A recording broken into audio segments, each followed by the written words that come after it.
Ladies and gentlemen,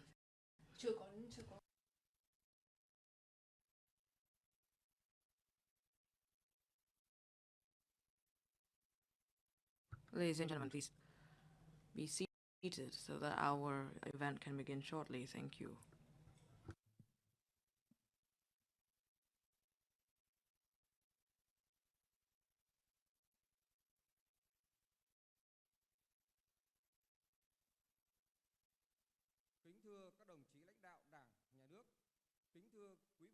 Distinguished guests, leaders of the party and state, in order to continue the work program within the framework of our forum today, we will start this symposium number 2, titled Promoting the Implementation of Policies to Support Businesses and Employees, Create Motivation to Restore Production, Business and Sustainable Development.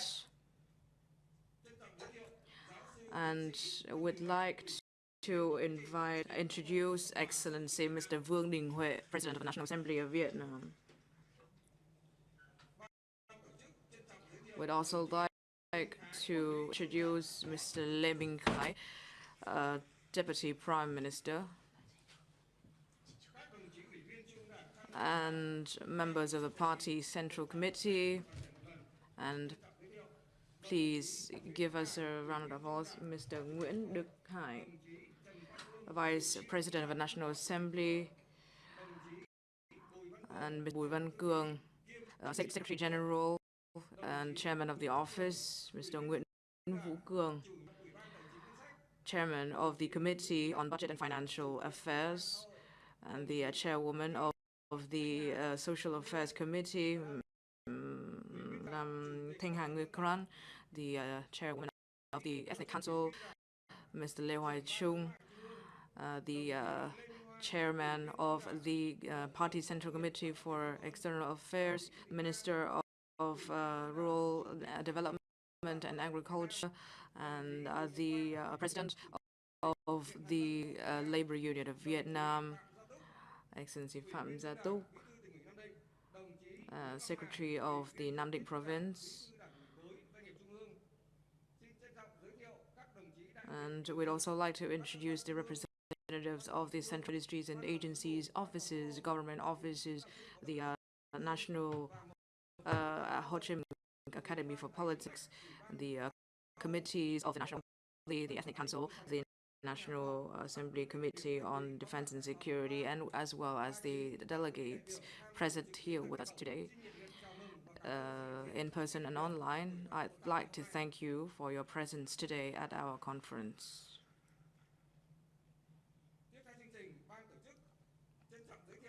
Next up, would like to invite the panelists chairing our workshop today.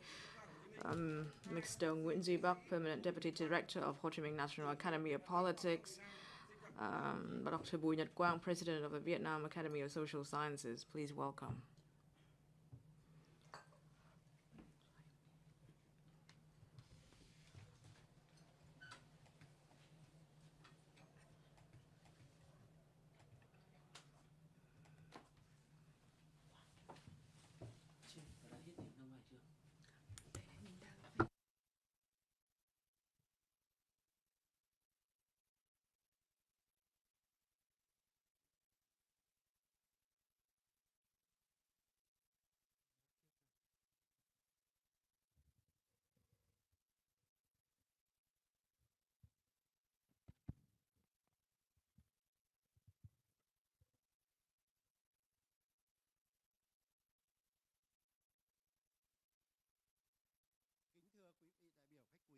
Ladies and gentlemen, distinguished guests, scientists and experts, in order to begin our first session, would like to invite Associate Professor Dr. Nguyễn Trúc Lê, Rector of the University of Economics, Vietnam National University, Hanoi, to present on implementing supporting policies for enterprises under the program of socio-economic recovery and development, the current situation and some solutions in the coming time.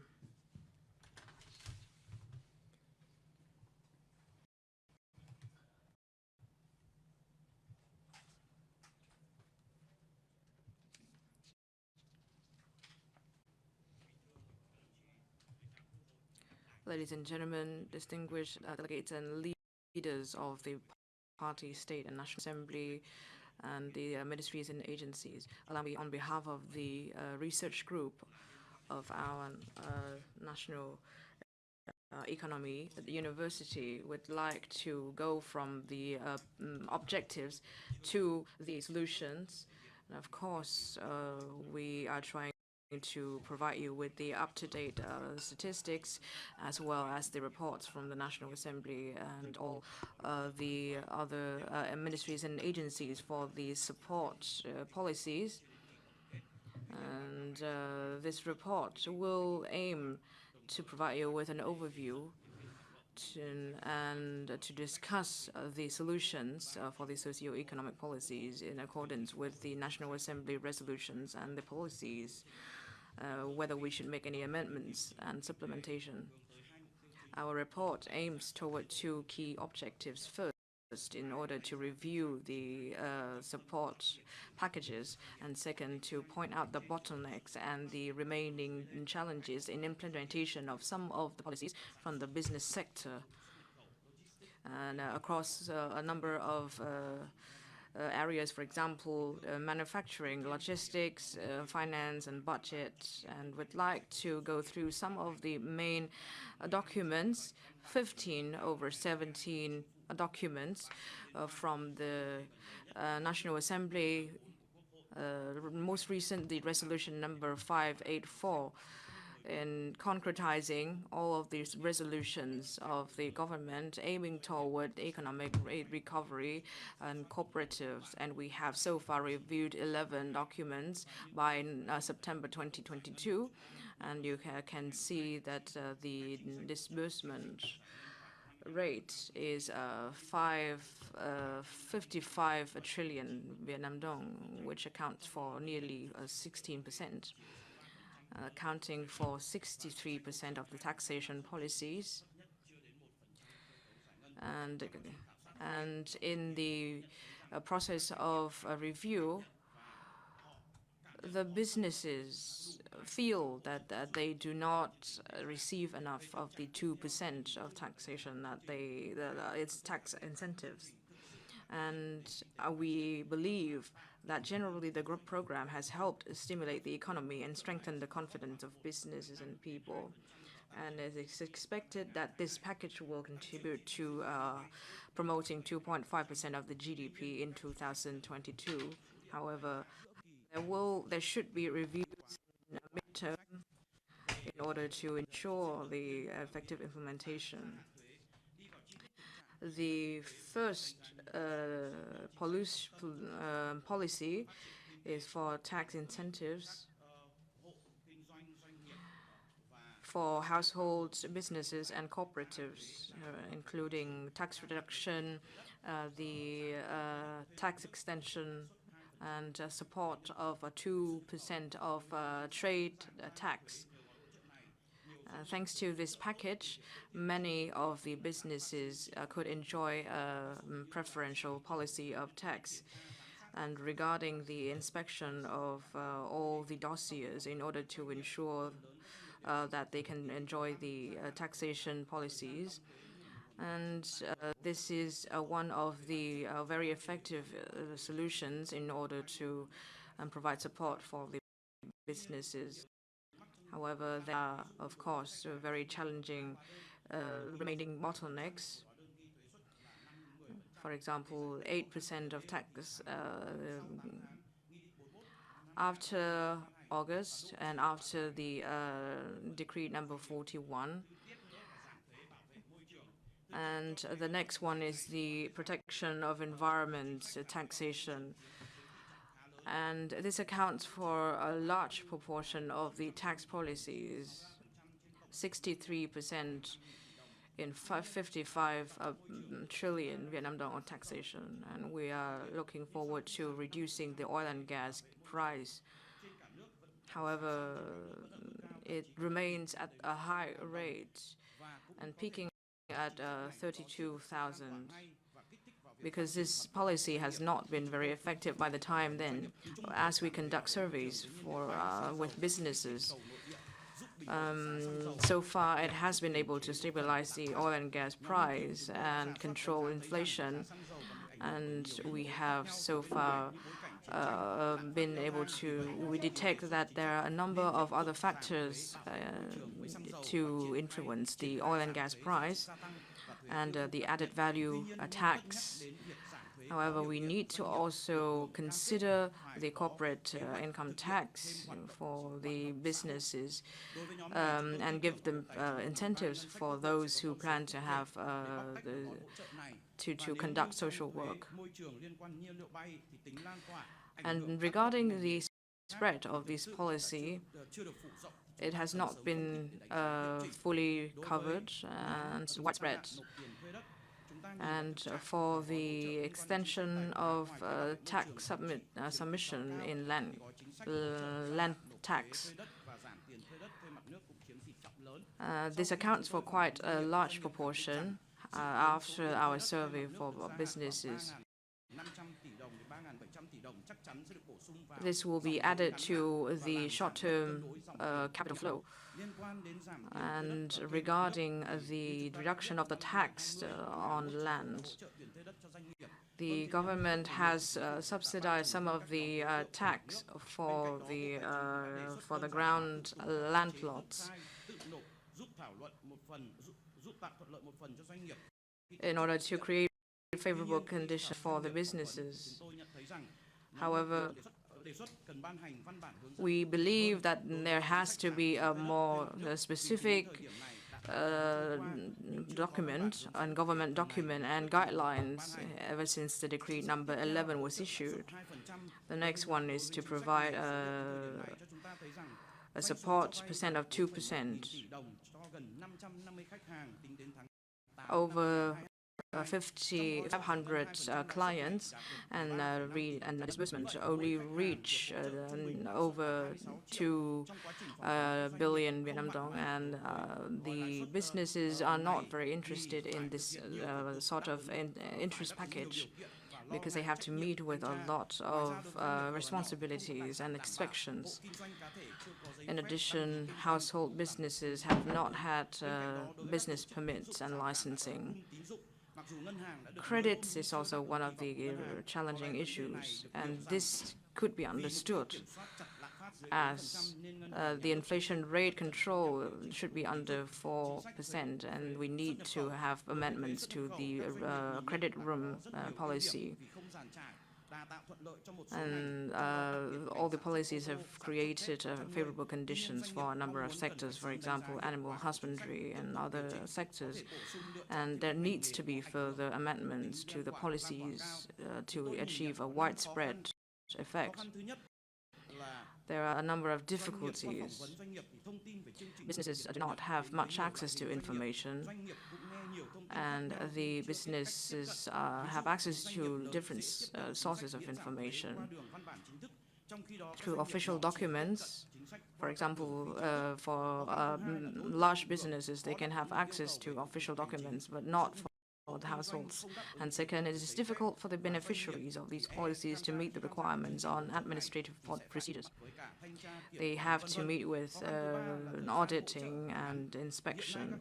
And third, the support period remains short, from 3 to 6 months, for example, for the value-added tax. This has not solved the bottlenecks of the government, and the government still has to provide some sort of subsidies for these areas. And a number of supported subjects only focus on a number of professions. There remains a lot of sectors needing support. And as for a number of businesses do not enjoy these direct support policies. And for the fifth difficulty, the guidelines are not provided in a timely manner to the businesses. And for example, the land clearance, land plot tax, the information is not provided to the people because businesses pay very close attention to the accounting and auditing work regarding these taxations. And we believe that the design in order to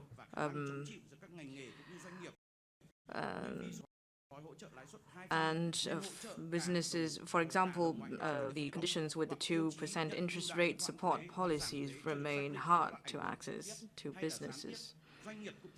And businesses admit that there is conflict in the issuance of support packages. All the businesses believe that the amendments to the policies have not been remarkable enough. And all businesses should believe that the guidelines should be provided to the businesses and should be harmonized among localities. And regarding the socio-economic context, we believe that there needs to be coordination and review between the ministries and agencies for implementation of the policies, because there is a lack of harmonization in data and implementation and inspection. And for our research group, we believe that we should conduct feasibility studies as well as listen to the comments from the businesses and the people. There needs to also be monitoring and inspection and receiving comments mechanisms, so that we can provide the reviews for the businesses, especially in the COVID-19 pandemic, so that we can provide new amendments to the policies as we face the context of challenges, for example, the pandemic and other non-traditional security threats, as well as logistics and high technology. In the long run, we need to implement the tax extension and tax reduction policies. We also recommend that there needs to be intervention according to the objectives, and we need to also maintain flexibility and to provide the roadmap for the businesses.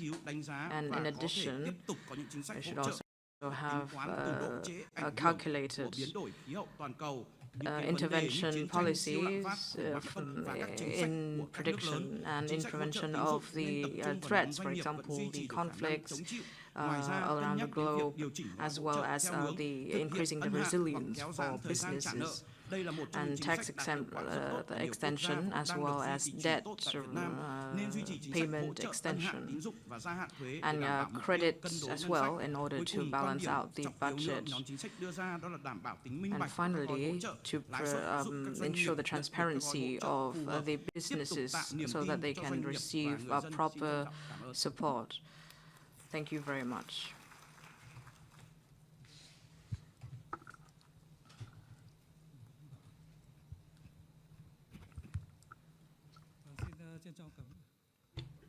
Thank you very much.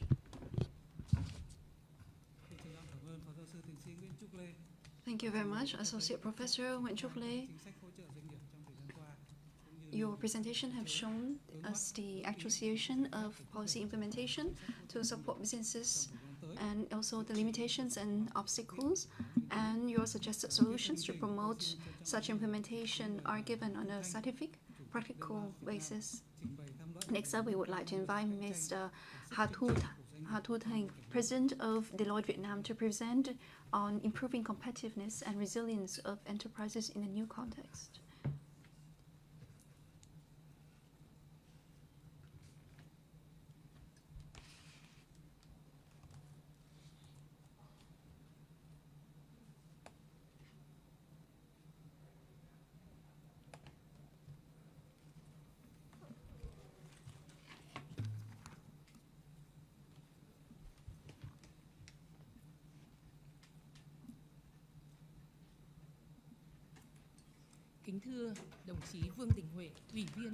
Excellency Vương Đình Huệ, President of the National Assembly of Vietnam, member of the Politburo, Excellency Lê Minh Khái, Vice Prime Minister of the Socialist Republic of Vietnam, distinguished guests, ladies and gentlemen, I am Thị Thu Thanh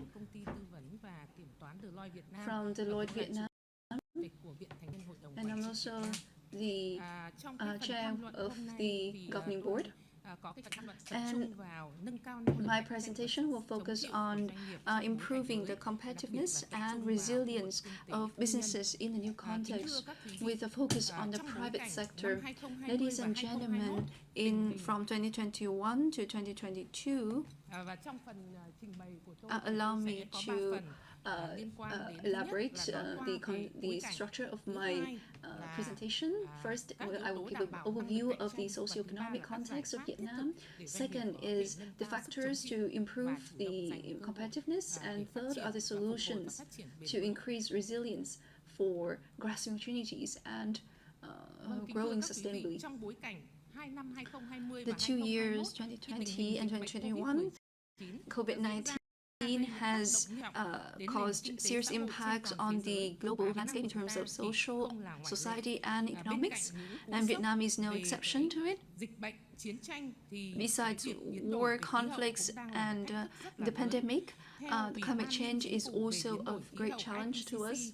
According to IPCC, the temperature, the pre-industrial so by now, the temperature of the Earth has increased by 1.2 degrees Celsius compared to pre-industrial levels, and it will increase by 2 degrees in 2050, and this will bring about drastic changes and consequences to the social and economic landscape across the globe.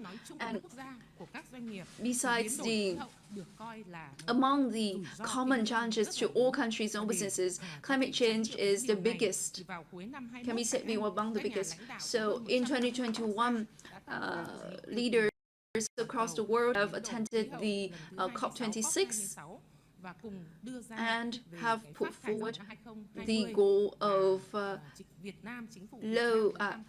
net zero emissions by 2050, and this is something that Vietnam has agreed to according to the statement made by Prime Minister Phạm Minh Chính. And Vietnam is not an exception to the impacts caused by climate change, and Vietnam has also suffered disruption due of supply chains, which has caused difficulties to export and import importers. However, we have been able to control inflation, and the government has also provided support packages to businesses and the people for socioeconomic recovery. And the year has, right from the beginning of this year, the government has put forward Decree number 1 on socioeconomic development plans, as well the state budget for 2022, and with the Decree number 11 on on economic recovery and development program, as well as the budget for support policies for businesses and people.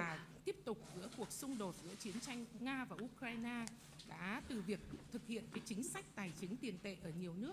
So and the conflict between Russia and Ukraine has raised concerns among various countries. And also concerns over the risks to the progress achieved in terms of socioeconomic recovery. And it is for these reasons that we have to be concerned about climate change, because it will affect all people and businesses, as the people are the subject, the goal, and the beneficiary of policies to combat climate change. Đề án để đồng bộ hệ thống chính trị người dân để tích cực tham gia và chính thức để mà thực hiện cái. So in 2020, the government, as well ministries and agencies and localities, have also been working hard to complete the formulation of programs of actions, so that we can call for the participation of the entire political system of all people and businesses in order to achieve the net zero emissions by 2050. And if you're looking at this chart here, you will see that the access as well as the withdrawal of Vietnamese businesses into the from and into the market from in the first 8 months of 2019 to 2022. So you see that we see an increase of 28% of new businesses entering the market. And we also see an increase in business rejoining the market. But the number of businesses that have temporarily suspended operations have reached 59,000 and have also increased by 38% compared to last year. So the rate of businesses closed down for businesses, according to the statistics I have, they had to stop their operations. 38 of them had to stop operations because of disruption in supply chains, and the rest is due to the quarantine measures and social isolation. And in this chart, you will see that in 2022, the number of new businesses is about 58%, and business rejoining the market accounts for 40% increase. And in 2022, we have achieved our targets in terms of vaccination. So there has been, so the activities of businesses and people have more or less returned to normalcy. So the new businesses entering the market has also increased by 48%, especially we see that new businesses have also applied for re-registration of business of operation or change their registration to another sector. And with the 60, so we see that businesses have shown confidence in the economic policies and regulations and governments, and this is very important.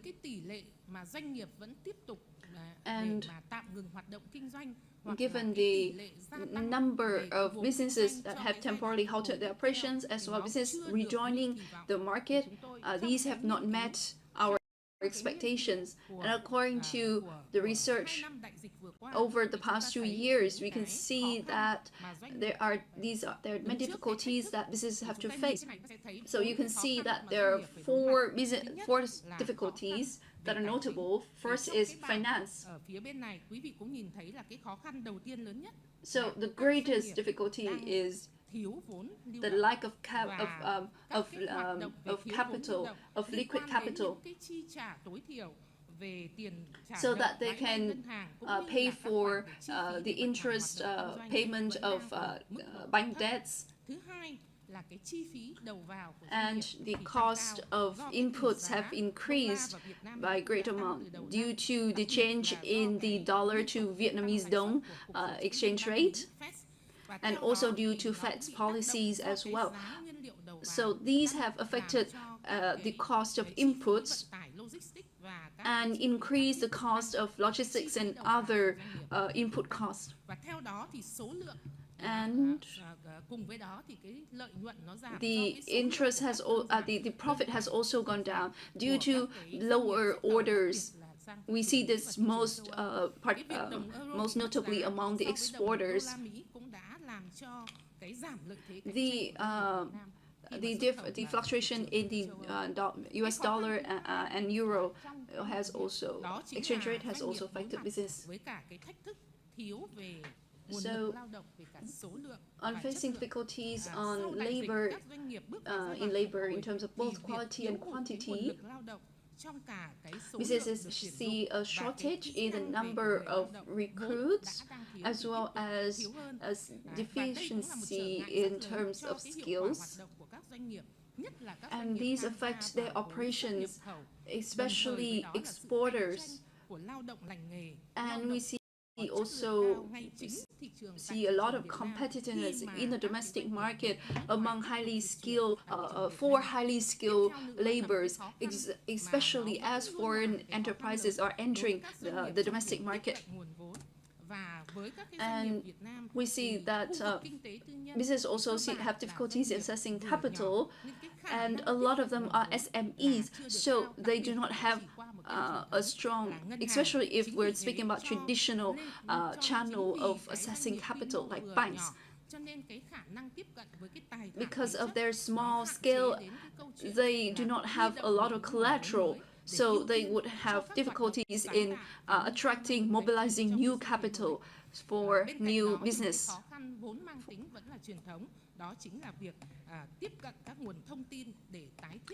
And they also find it difficult to assess information in terms of the information on new markets, on new prospective markets for exports. And as countries across the world have put forward their commitments in terms of the COP26, especially in terms of zero emissions, so European countries have put forward these technical barriers in the form of CBAM. So businesses would need to follow these standards. Otherwise, they would suffer carbon pricing. And businesses need to prepare for these new developments. And I would like to draw your attention to the competitiveness of businesses.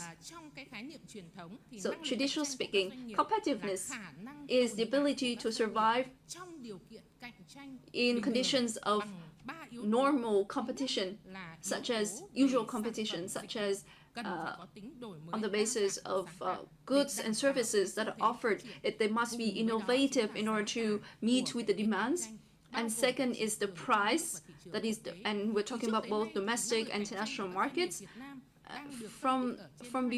And usually, competitiveness of the business is mostly talked about in terms of productivity and the quality of goods and services, that they must meet the needs of and demands of the consumers. And secondly, the profit. And we need to we usually take into account the internal factors such as inputs, like the input costs I have previously talked about. But in the current situation, one of the factors that affect competitiveness is the mindset for leadership. So I'm talking about ESG, the environmental, social, and governance factors that will have an influence on the business's competitiveness. And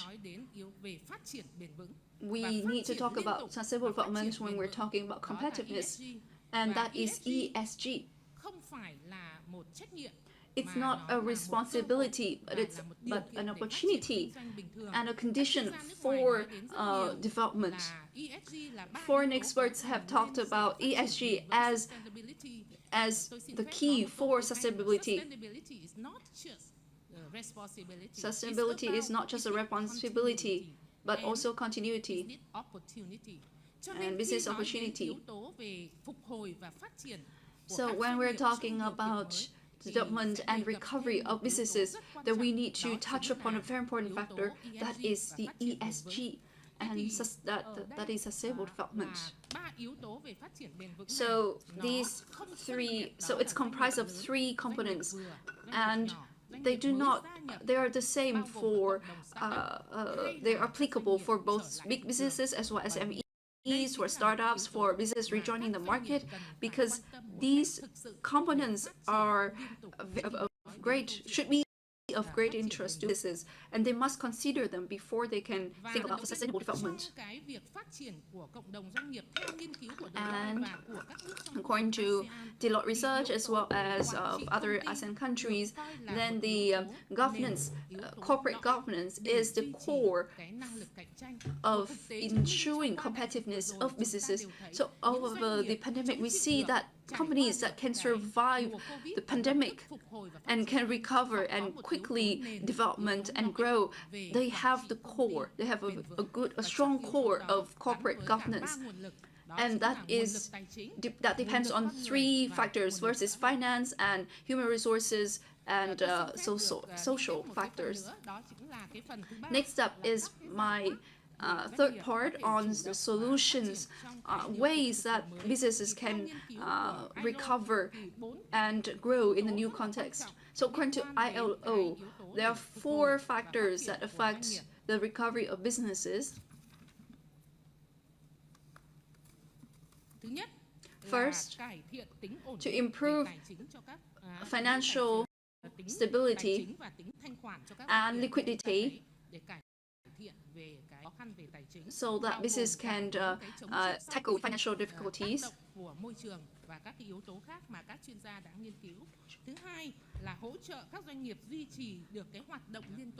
So businesses need to have a supporter to maintain the operation and adaptiveness.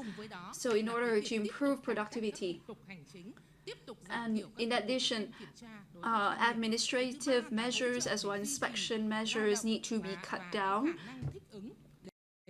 And thirdly, support is important for workers to maintain their jobs as well as keep up their adaptability.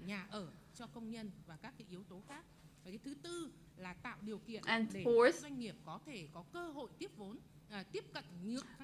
enable businesses to access more other sources of capital so they can restructure,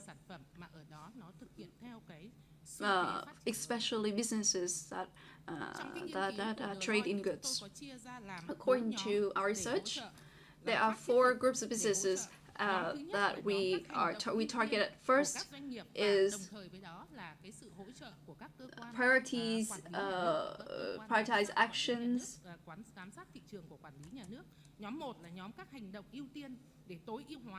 in order to optimize the business operation. These are of immediate effect, and we can focus on regulation of the cash flow. And second group is ways to optimize the system.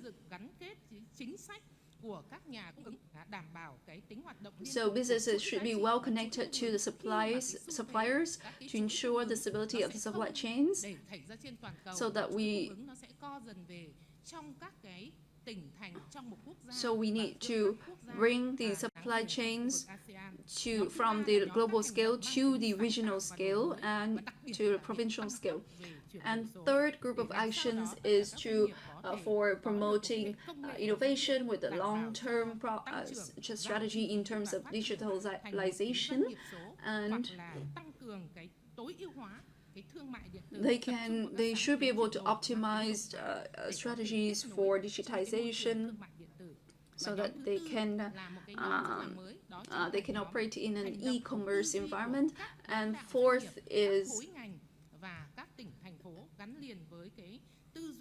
the group of actions on that has to do with the leadership mindset on promoting sustainable development, and this is related to the ESG that I've talked about earlier. Ladies and gentlemen, ESG is a way to improve the competitiveness as well as to ensure the sustainable recovery of businesses. And ESG is a government commitment, and many experts have touched upon this. Governments, ESG is not an external factor, but it comes from the internal strength of a country, of a business. So each business must commit to ESG, so that the government, and also the government must do the same. And we wish to make 2 recommendations to the government. First, with regards to the environment, there should be a mechanism for businesses that are pioneering in climate change response, and this should involve financial with incentives and priorities in terms of rent and land use for these businesses that are promoting circular economy. Second, there must be a reporting mechanism for sustainable development from the private sector. especially for the listed companies, so that we can raise the rating of the stock market. And third, we need to take care of the workers' lives. It's not just a social consideration, but workers are a social resource. And it is also relevant to sustainable development. So due to time constraints, I would just like to briefly present it as such, and thank you very much for your attention.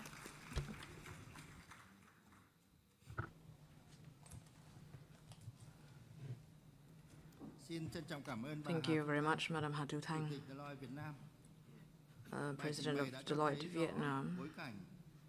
And your presentation clearly showed the remaining challenges against the development context of Vietnamese enterprises and the factors contributing to the challenges, for example, climate change and other threats.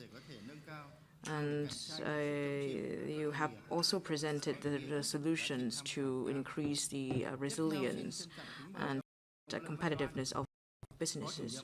And next, I would like to invite Mr. Lam Van Doan, Deputy Chairman of the National Assembly Social Committee, to present on expanding the social security coverage for the people and promoting decent work in the context of sustainable development and socio-economic recovery. Excellency Mr. Vương Đình Huệ, President of the National Assembly of Vietnam, Excellency Mr. Lê Minh Khai, Deputy Prime Minister, and leaders of party and state, and all the delegates on behalf of the Committee on Social Affairs of Vietnam, I would like to present on the expansion of social security coverage for people and promote decent work in the context of socio-economic recovery and development. And our report will consist of 3 sections. First, the recovery of the labor market after the COVID-19 pandemic. Second, the outcomes of ensuring social security and decent work according to Resolution number 42, Resolution number 3, and Resolution number 24 of the National Assembly. And third, some social issues in the context of socio-economic recovery and development. For the recovery of the labor market after the COVID-19 pandemic, the labor force has grown quite sharply and in reducing unemployment and underemployment, and the impact of the COVID-19 pandemic on specific and vulnerable groups has also gradually decreased. And based on the surveys of the General Office of Statistics, we have also conduct reviews on the labor market, and the results have shown that the labor market has fundamentally recovered. We also face the external challenges because we are witnessing further comprehensive integration in the world economy and the stagnated growth and recovery of the supply chain across the globe. And the pandemic also posed challenges to the labor market. And second, the results of ensuring the social security and supporting decent work according to Resolution number 43 and number 24, we consider the 3 supporting policies.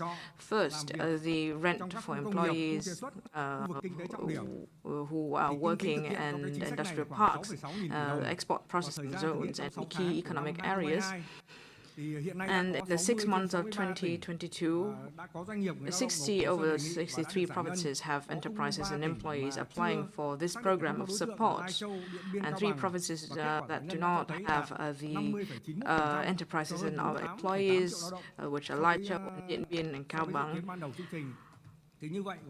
And this program has disbursed only 50.9% due to the identification of the beneficiaries of programs, and as well as the database, the lack of a comprehensive database for labor. Therefore, there has been some sort of a disparity in terms of disbursement compared to expectation.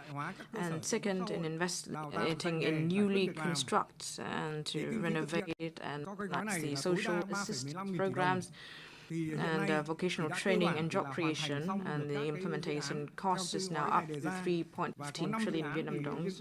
There are 5 projects directly implemented by the Ministry of Labor and Balance and Social Affairs with 950 billion Vietnam dongs. And over 29 projects have been completed. 3 projects that had not yet been approved for investment procedures, including the projects from the Ministry of Construction to provide support for Lilama and Bà Rịa Vũng Tàu province. And this project has followed the set out goals of the resolution number 43, and third, to implement a preferential lending policy through the Vietnam Bank for Social Policies, and by September 11, 2022, the total outstanding loans reach over 10,000, over 38 billion, which covers 26% of the planned targets assigned in resolution number 11. And there is great demand for this. However, we believe that it has achieved a very positive outcome, and we have we have disbursed 7 billion. And second, social housing loans. And due to a lack of social housing supply and slow disbursement and land procedures, we only have been able to cover 14.9% of the plan of disbursement. And third, the loans for students to buy computers, which reach 753 billion. And we also had loans to non-public preschool and primary schools. Due to the fact that there needs to be 100 million to 200 million billions of disbursement, so it only reached 12.9%. And loans to ethnic minorities, people living in mountainous areas, according to decree number 28, is only reached 0.08 of the plan. Of the plan, and only a number of provinces and the localities have been able to disperse this. Regarding the implementation of the program of interest support for loans at the Vietnam Bank for Social Policies, in accordance to Decree number 40 and Decree number 11, concerning the supporting the issues of bonds, the Vietnam Bank for Social Policies has newly issued 5,000 billion, reaching 24.5% of the plan, so that we can provide a preferential interest rate. And the Vietnam Bank for Social Policies is balancing its tasks from different sources to implement the loan programs according to Decree number 11. And the second point is the results of the implementation of Resolution number 3 and Resolution number 24 to support employees and employers who were affected by the COVID-19 pandemic from the Unemployment Insurance Fund. This is one of the programs with the fastest rate of implementation, and it is very expected by the people. And the results of unemployment insurance contribution has been very positive. The amount of reduction is over 8,000 billion, and the disbursement is expected to be about 9,000 billion by the end of September 2022. And we have also covered over 30,000 billion Vietnam dong for supporting employees from the Unemployment Insurance Fund. And more than 400,000 people have been supported with over the total budget of over 1,000 billion, and there remains a lot of people who are unsupported because of the incorrect personal information that they provided and late submissions of documents. And by September 10, 2022, over 1,000 billion Vietnam dong have been disbursed, and currently over 49,000 people were not provided support after reviewing due to ineligibility with the amount of more than 121 billion Vietnam dongs. And we recommend that the government continues to pay attention to review those people who are in the cases of support not provided of nearly 50,000 people, in order to provide them with the best support. And regarding some number of social issues that requires attention in the context of socio-economic recovery and development, first, labor restructuring in the market remains slow in both industries and locations, and we can there is current labor shortage in some industries and sectors. And for sectors like leather, footwear, and technological electronic parts assembling, labor quality remains limited, and the proportion of workers in the informal sector is large, and the rate of coverage of social insurance and unemployment is still low in the labor force, and the rate is only 30%, which means that over 70% of the people are not participating in the insurance coverage programs. And the fifth challenge, the rate of people participating in health insurance is slowing down and decreasing in 2022. We have exceeded the targets set up by the National Assembly. By 2021, we have achieved a percentage of over 80%, and we have achieved the targets by 2016. By 2021, we have exceeded the target, peaking at over 90% coverage of health insurance. However, by 2020, the percentage only peaked at 87%. So there remains over 5 million people who need to participate in health insurance. And the third session of the National Assembly already emphasized that there is a need for the government in order to provide some solutions and roadmap for support for people with difficult circumstances and not supported in ethnic minorities, remote areas, and in poor households. We only have 3 months until the end of 2022 to meet targets of over 82% of coverage of health insurance. 6, to enhance the effectiveness of the implementation of 3 national target programs, including the National Target Program on Sustainable Poverty Reduction by 2025, especially for poor and near-poor households, ethnic minorities, and people with disadvantage. This is one of the programs with the fastest rate of implementation, and we have fundamentally fulfilled all the legal documents. The initial results show that 6 out of 48 provinces are already implemented.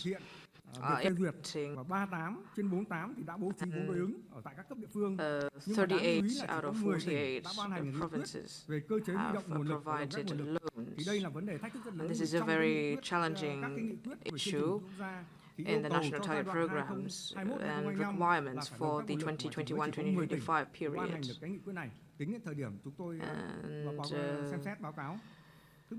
7, continue to expand social assistance coverage for the disadvantaged and vulnerable groups in the population. And we have only been able to cover over 3% of those for disadvantaged and vulnerable groups.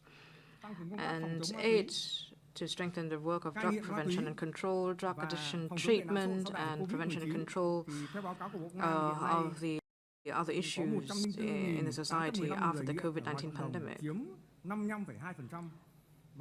And drug addicts in young people account for over 30%. And we believe that the facilities for drug addiction rehabilitation is improved. However, we still need to further renovate these facilities, and we need public investment resources in order to realize this goal.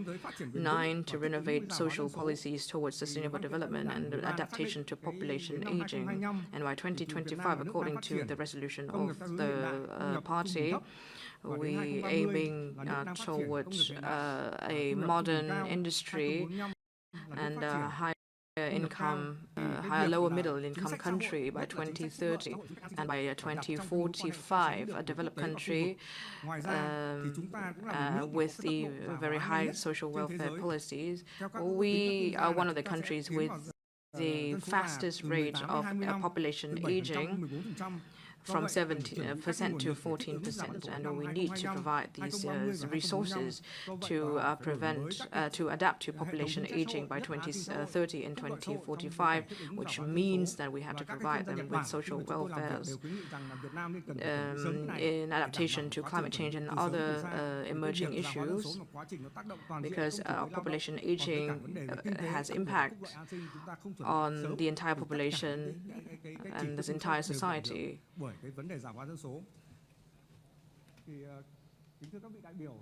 Ladies and gentlemen, within such a time limit, I'd only like to present these few points. Thank you very much for your attention.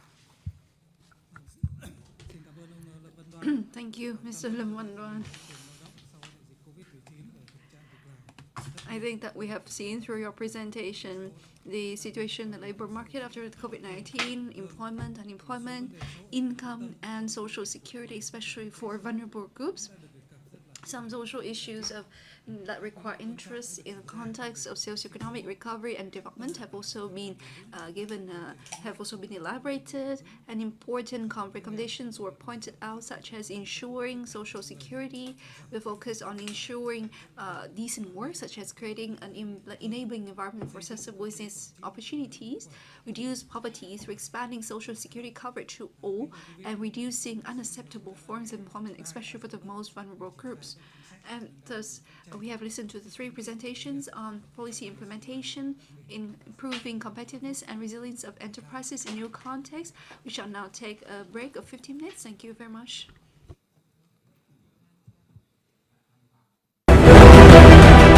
Diễn đàn Kinh tế xã hội Việt Nam SECH 2022 là diễn đàn thường niên bàn về những vấn đề thời sự quan trọng nhất của đời sống kinh tế xã hội của đất nước.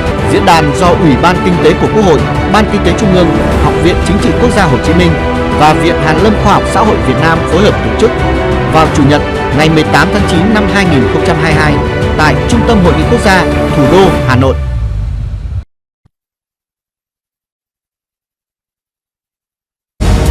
Gas mang nguồn nhiên liệu sạch, hiệu quả và an toàn đến cho quốc gia, đảm bảo an ninh lương thực, an ninh năng lượng cho nước nhà, góp phần đưa Việt Nam vươn ra thế giới hướng tới tương lai.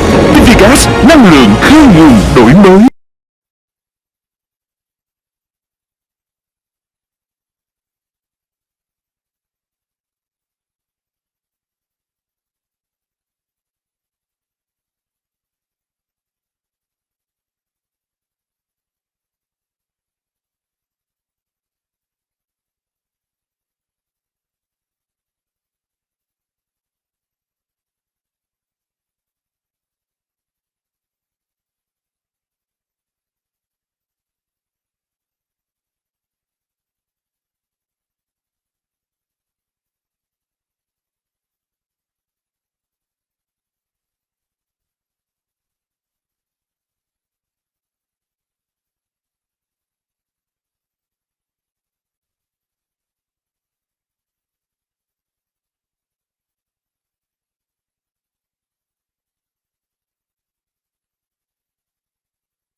Gentlemen, Xin kính mời quý vị cùng next tiếp tục up, trao đổi. let us thảo luận continue các vấn đề with the xung quanh panel chủ đề discussion thúc đẩy việc thực hiện on các chính sách hỗ promoting the trợ doanh nghiệp implementation of và support người lao động, policies tạo for động businesses lực and phục hồi sản xuất, kinh doanh workers, và phát triển bền vững. promoting Tại phiên thảo luận bàn tròn recovery sẽ diễn in ra ngay sau đây. production and business and civil development. Ban tổ chức trân trọng giới I thiệu wish và kính mời to các introduce vị and đại biểu sau invite the lên following khu vực bàn panelists. tròn để tọa đàm. Xin trân trọng kính mời ông Trần Quốc Phương, Thứ trưởng Kế hoạch và Đầu tư. Vice Minister of Planning Trân trọng kính Investment, mời ông Phạm Thanh Mr. Hà, Phạm Phó Thanh Đốc Ngân hàng Nhà nước Vice Việt Nam. Governor of the Trân trọng kính mời ông State Lê Bank Văn Việt Thanh, Nam, Thứ trưởng Bộ Lao Mr. động, Lê Văn Thương Thanh, binh và Xã hội. Vice Minister of Trân trọng kính mời Labor, ông Investments Jonathan and Social Picus, Affairs, Mr. chuyên gia Jonathan kinh tế cao cấp Picus, của UNDP tại Việt Nam. Senior Trân Economic trọng kính mời Expert ông of Bùi Trung Nghĩa, Phó Senior Chủ tịch Economist of VCCI. UNDP Vietnam, Trân trọng kính mời Mr. ông Bùi Trần Du Trung Lịch, Nghĩa, đại biểu Quốc hội Vice khóa Chairman 13 of VCCI, và Phó Giáo sư tiến sĩ Bùi Văn Huyền, Viện trưởng Kinh tế Học viện Chính trị Quốc gia Hồ Chí from the Minh sẽ 13th điều National phối Assembly phiên tọa đàm này. Legislature, Xin trọng kính mời. and Associate Professor Bùi Văn Huyền from the head of the Economic Institute and from the Ho Chi Minh National Academy of Politics will chair this panel. Right.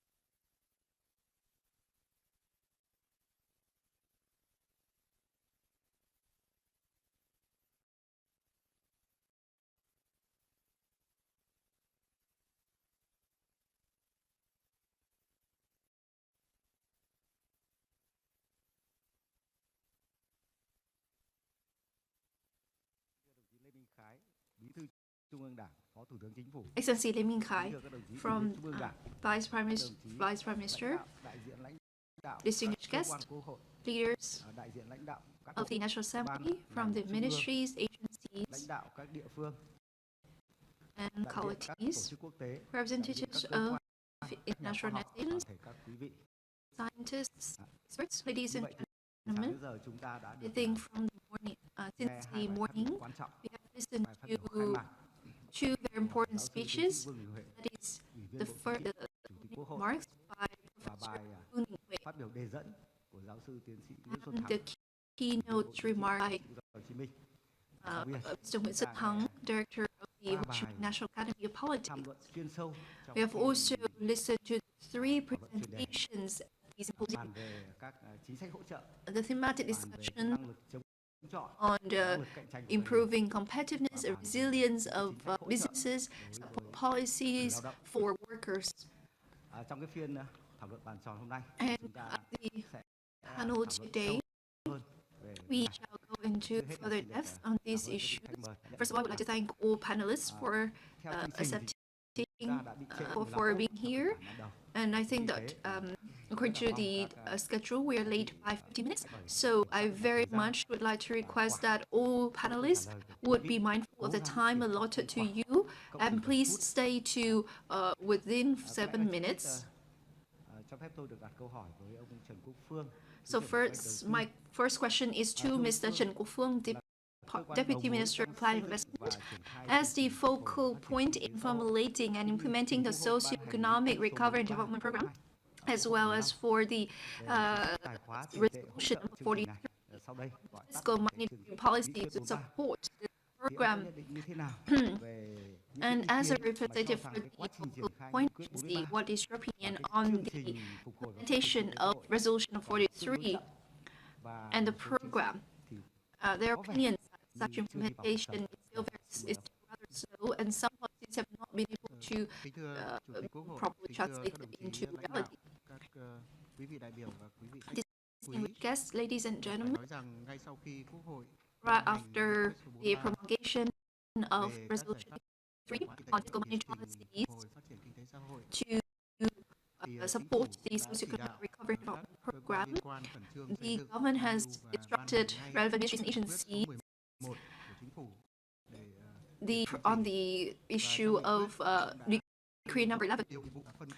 And in this decree, different ministries and agencies have been tasked with with 17 objectives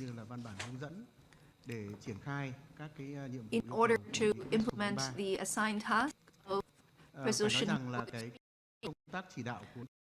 And the government's guidance on ministries and localities has been very prompt, in line with the expectation of the National Assembly.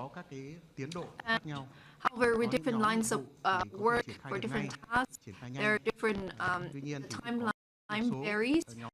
Some can be implemented immediately, some may require some time, so that due preparations can be made, as well as compilation and submission to relevant authorities for approval. So 3 groups. First is the group of policies that we have had some experience implementing them in 2020, and we can more or less implement them immediately in 2022. That is tax cuts or reduction, and the government has issued decree 15 on the policy, and it also applies. It is applicable in a comprehensive manner and can be implemented immediately on a monthly basis. Second group policies pertains to the formulation of legal normative documents. So this group has been assigned to specific ministries and agencies in charge, and they require a certain amount of time for implementation, because the procedure for submission and approval of the legal normative documents, some of these processes have been reduced, shortened in terms of time, but we still need a amount of time. And be in line with the legal regulations and also enable the rapid and effective implementation.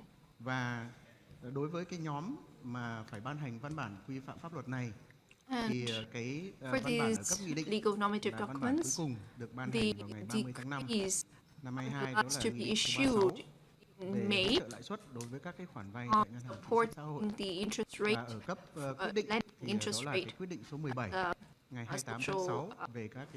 social support funds.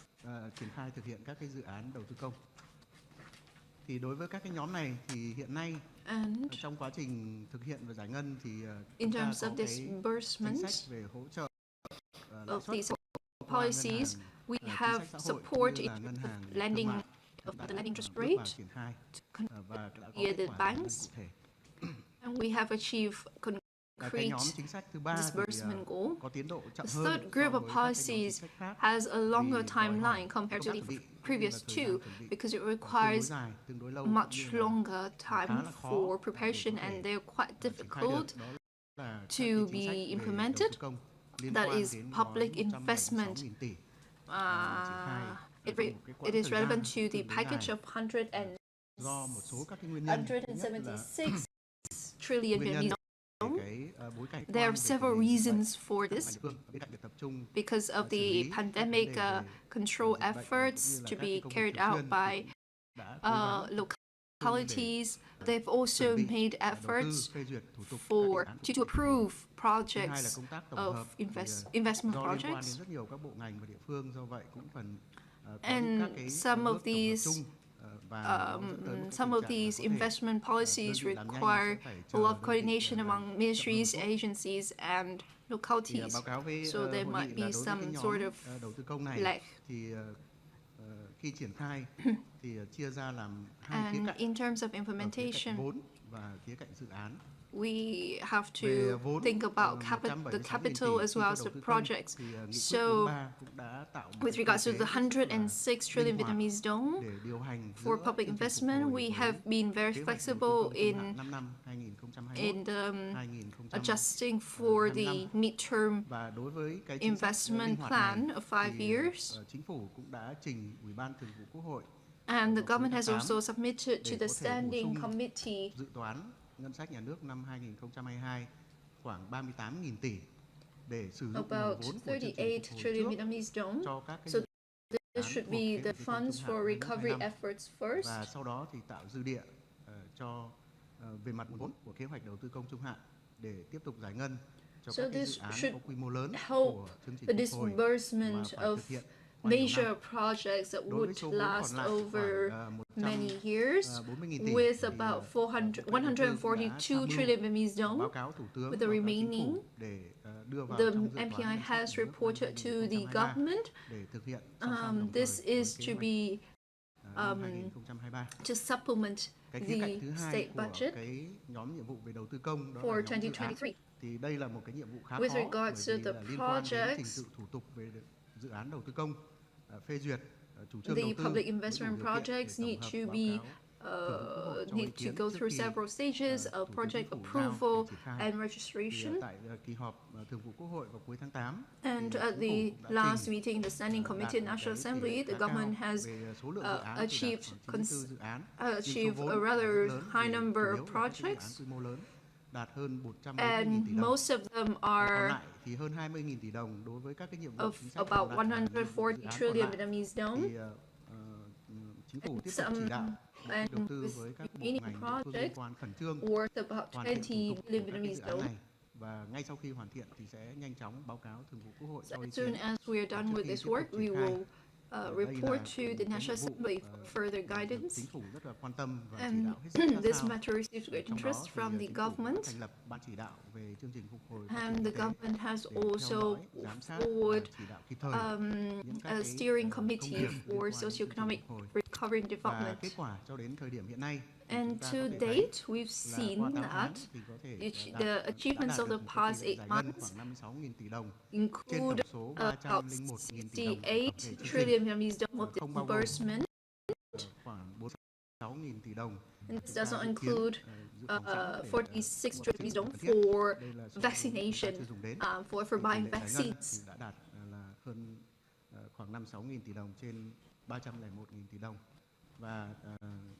Tôi cho rằng là cái chỉ đạo của chính phủ and so the government's guidance has been very prompt despite some obstacles and difficulties. Cảm ơn ông Trần Quốc Phương. Như vậy là những cái kết quả. Thank you, Mr. Phương. The achievements in policy implementation in the previous period has been elaborated by Mr. Phương. Với 3 chùm chính sách with 3 groups of policies with its own objective, resources, and implementation plan. Mr. Phương mentioned the second policy group of interest rate subsidy of 2%. In the socio-economic plan, we can see we see the need for smooth coordination between monetary and fiscal policies, including 2% as interest rate subsidy. But in fact, it seems like both businesses and stakeholders and laborers do not pay much attention to this subsidy policy. So my question goes to Mr. Phạm Thanh Hà, Deputy Governor of State Bank of Vietnam. Can you elaborate on the reasons for this lack of interest? Mr. Phương answer and Mr. Chúc Lê presentation also mentioned some of the causes. Is that because the depletion of room, or is it just the lack of interest from enterprises? Thank you, Mr. Huyên. Distinguished guests, ladies and gentlemen, from SBV, following the government and the leaders' directions, we continue working on the monetary and fiscal policies. And given increasing inflation rate risk and complicated world development, our domestic interest rate remains stable. In terms of credit room, credit amount has increased significantly, and by mid-September it has increased by 10%, much higher than 4% target. The credit targets priorities areas of business. In terms of risk management, risks are still under control. This year, we have a subsidy policy for enterprises and credit lenders. SBV has deployed promptly various policies in terms of legal frameworks.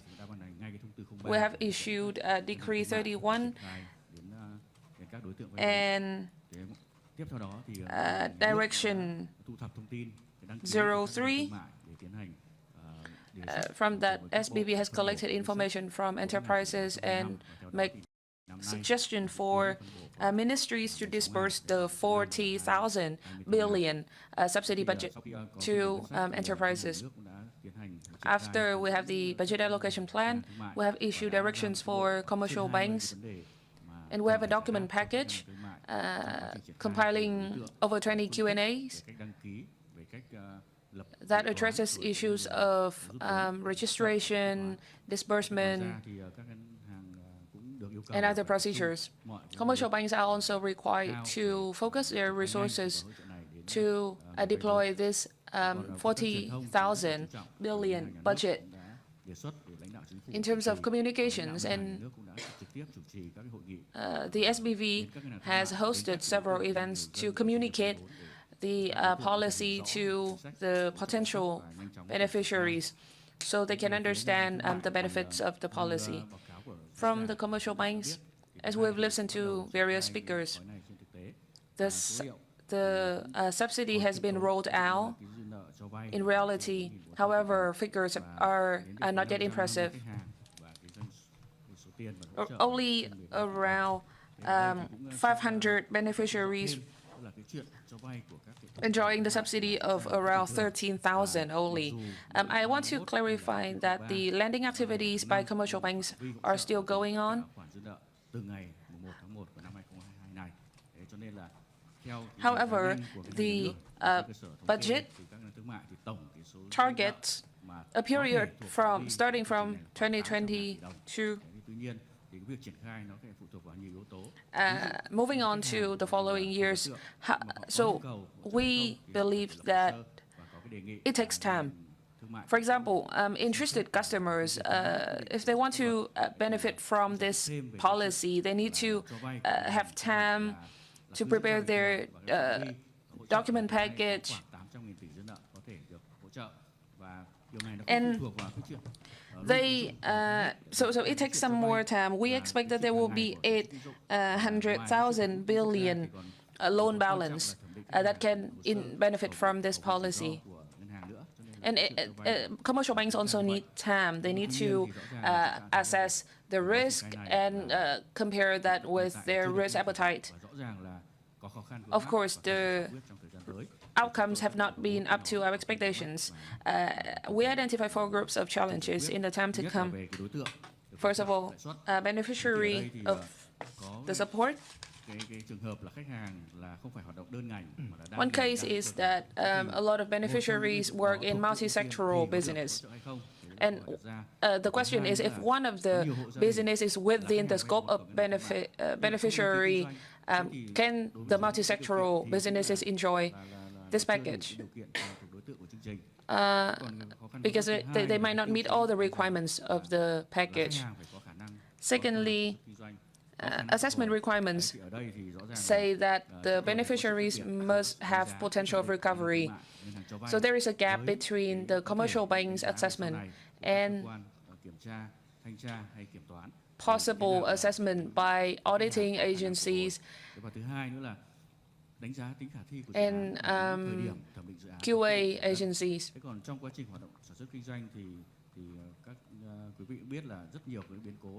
Of course, during their business, there will be fluctuations, uncertainties, there's new risk or changed plans, difficulties that remain. At that time, the possibility that repayment might seem low.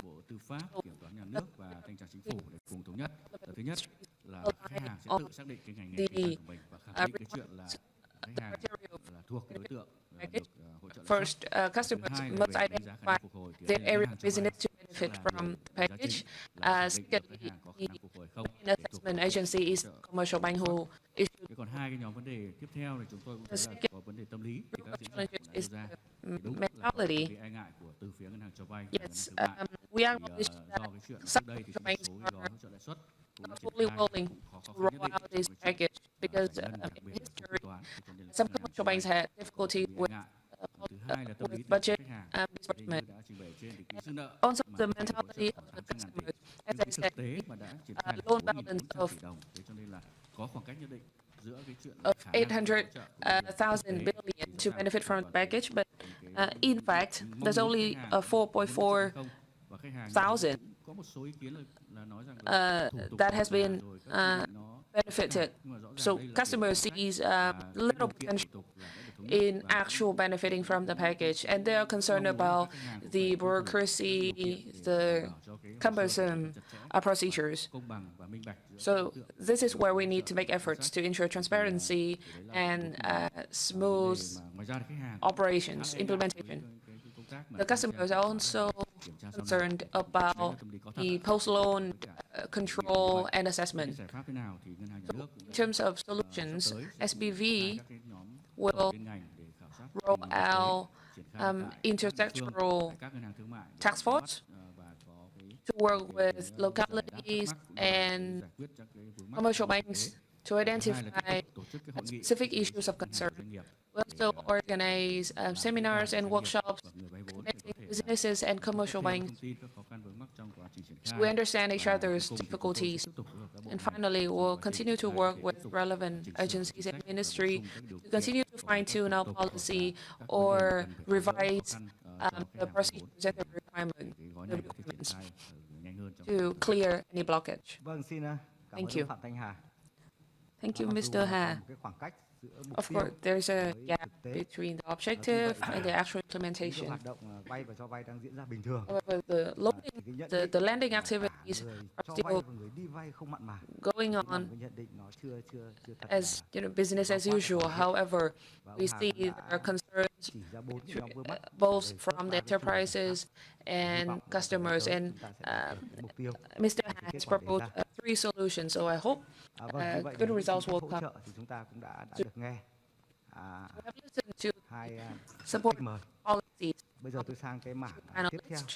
May I move on to Social Security and labor support policies? The National Assembly Committee on Social Affairs has elaborated an overview of implementation progress concerning social policies, and in particular, Social Security policies. I have a question for Jonathan Pickers, UNDP senior economist in Vietnam. Labor, employment, and Social Security are always priorities in Vietnam policy. As an agency that always monitor companies and supports Vietnam in this field, can you tell us what Vietnam needs to do, promote and implement more effectively the policies on labor, employment, Social Security in the context of post-pandemic recovery? Thank you. Yes, thank you very much for inviting me to this panel. Xin cảm ơn quý vị đã mời tôi đến tọa đàm đến hội nghị hôm nay. Từ góc nhìn của UNDP, chúng tôi thấy là một trong vấn đề mà chúng tôi khá là quan ngại trong thời kỳ đại dịch và cũng như là phục hồi sau đại dịch, đấy là một cái sự phụ thuộc rất là lớn về việc hoãn thuế để có thể kích thích hoạt động kinh doanh. Từ một góc nhìn kinh tế vĩ mô, một trong vấn đề với việc phụ thuộc rất là nhiều vào cái sự cắt giảm, miễn giảm thuế hoặc là giãn thuế, rồi trợ cấp, trợ lãi suất. Đấy là những cái biện pháp mà can thiệp tài khóa thì nó không có mấy, nó không có cái hiệu quả chúng ta nhìn thấy được ngay. Để có thể kích thích được kinh tế, chúng ta cần phải xem chúng ta phải xem đến những con số, những cái hệ số. Chúng ta phải xem những cái chi tiêu của người dân. Có thể là chúng ta sau khi mà chúng ta có những cái biện pháp can thiệp về cả tài khóa cũng như tiền tệ, vậy thì những cái ảnh hưởng này sẽ được người dân và doanh nghiệp sẽ được hưởng lợi, và do đó họ cần phải cảm thấy được kích thích để mà lại mua sắm chi tiêu. Và doanh nghiệp thì nhận được cái doanh thu từ cái vòng mua sắm vừa rồi, chi tiêu vừa rồi, và họ sẽ trả tiền để thuê công nhân, rồi họ sẽ họ đầu tư và để có thể tiếp tục sản xuất kinh doanh. Vì vậy những cái biện pháp này nó sẽ cứ nhân là cấp số nhân. Vậy thì những cái biện pháp can thiệp đầu tiên về tài khóa cần phải kích thích chi tiêu, tức là phải kích thích được gia tăng cái nhu cầu của thị trường nội địa. Mà vậy thì việc miễn giảm thuế rồi hoãn rồi trợ cấp thuế thường nó sẽ không đem lại cái hiệu quả cấp số nhân cao. Những cái hiệu quả cấp số nhân cao sẽ đến từ việc là như là chuyển tiền mặt cho các hộ gia đình để có thể giúp họ gia tăng chi tiêu, bởi vì họ đã mất việc làm hoặc là cái công việc kinh doanh của gia đình cũng không có được lời lãi nhiều. Vậy thì cái hiệu quả cấp số nhân nó sẽ được lớn hơn, và vì vậy thì cái đặc biệt lên cái tác động phục hồi sẽ lớn hơn với những đất nước đang phát triển như Việt Nam. Vậy thì chúng ta đang nói về thực phẩm. Nếu mà các hộ gia đình mà được nhận thêm chuyển tiền mặt, thì rất nhiều cái số tiền này sẽ được dùng để mà cho các cái nhu yếu phẩm, chẳng hạn như thực phẩm, quần áo, tiền thuê nhà, rồi tiền điện nước. Tất cả đây là những khoản chi tiêu cực kỳ cần thiết của mỗi hộ gia đình, dù là chúng ta nói vào bất cứ hoàn cảnh nào. Mà vì Việt Nam thì tự sản xuất, tự cung tự cấp được rất nhiều cái nhu yếu phẩm của mình. Vậy thì cái hiệu quả hệ số nhân của việc chuyển tiền mặt nó sẽ rất lớn. Vậy trong cái quý 3 của năm 2021,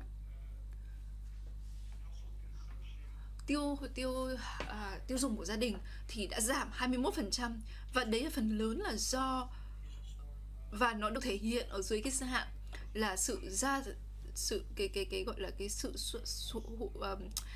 suy giảm của GDP vào quý 3. Vậy thì với Việt Nam, tiêu dùng nội địa đóng góp 60% vào cái sự phát triển của GDP. Vì vậy chi tiêu nội địa nếu mà không được kích thích và nếu mà suy giảm thì nó cũng sẽ giải thích được cho cái việc là tại sao GDP của quý 3 nó lại sụt giảm.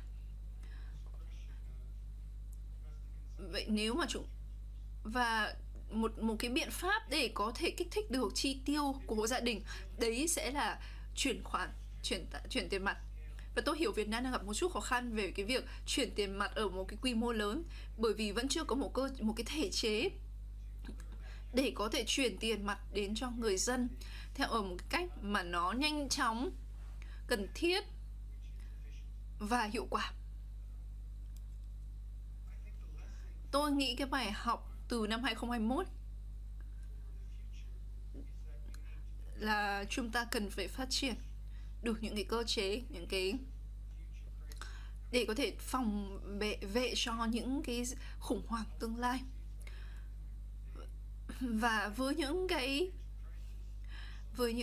chúng có thể hoàn toàn là liên quan tới dịch bệnh, rồi có thể là khủng hoảng tài chính hoặc là thiên tai do biến đổi khí hậu gây nên. tất cả những cái khủng hoảng rồi tất cả những tình huống khẩn cấp khó khăn này có thể ở dưới rất nhiều dạng. Thế nhưng một điều quan trọng là nếu mà tiêu thụ mà giảm thì chúng ta phải có cách để có thể chuyển tiền nhanh chóng đến hộ gia đình, tiền mặt, chuyển tiền mặt, chứ không phải là giảm lãi suất thuế, giảm lãi suất rồi miễn cắt giảm miễn thuế. Vậy thì có một số cái biện pháp chúng ta thể Việt Nam thì xem xét, đấy chính là chẳng như những cái khoản tiền bảo hiểm xã hội, an sinh xã hội cho trẻ em, rồi hỗ trợ cho các gia đình yếu thế, rồi cho những người mà cao tuổi trên 60 tuổi. Cần phải có một cách hiệu quả để cách hiệu quả để có thể tăng đầu chi tiêu và cũng như là nhu cầu của nội địa.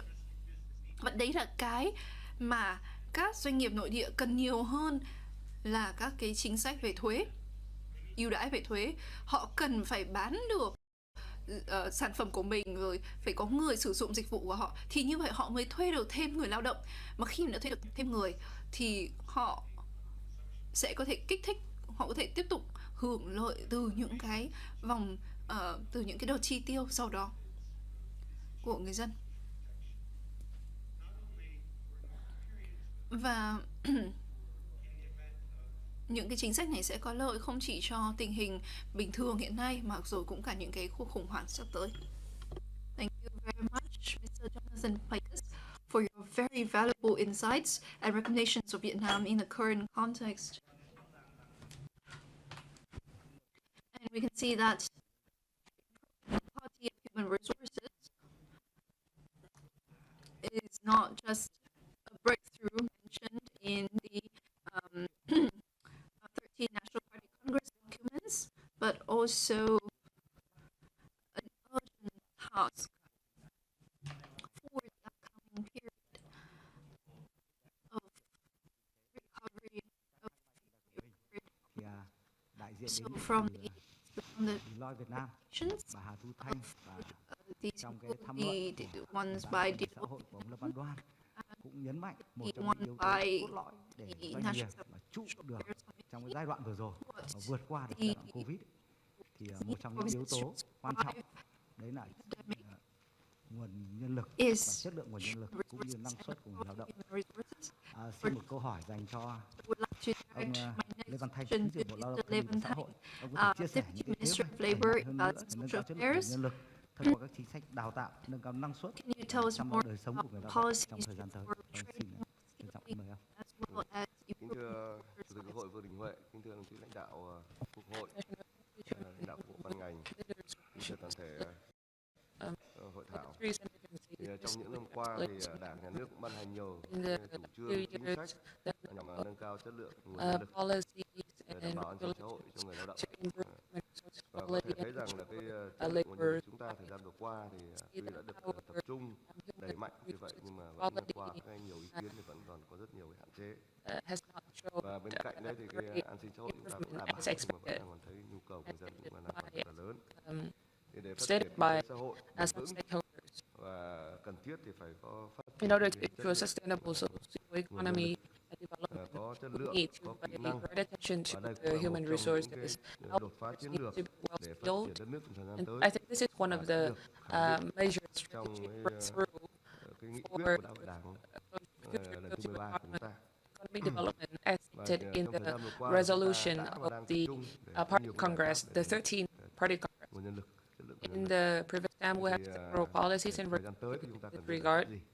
Thì chúng tôi cũng đang đề xuất một số cái giải pháp we trọng tâm. Sau đây có work 6 to cái giải pháp. action Thứ nhất là đẩy groups nhanh thực hiện đổi mới căn bản toàn diện và nâng cao chất lượng nguồn nhân lực. Trong đó có chất lượng giáo dục đào tạo mà trọng tâm đó là chuyển đổi số, hiện đại hóa cơ sở vật chất thiết bị và thay đổi cái phương thức giáo dục đào tạo, nhất là giáo dục đại học và giáo dục nghề nghiệp.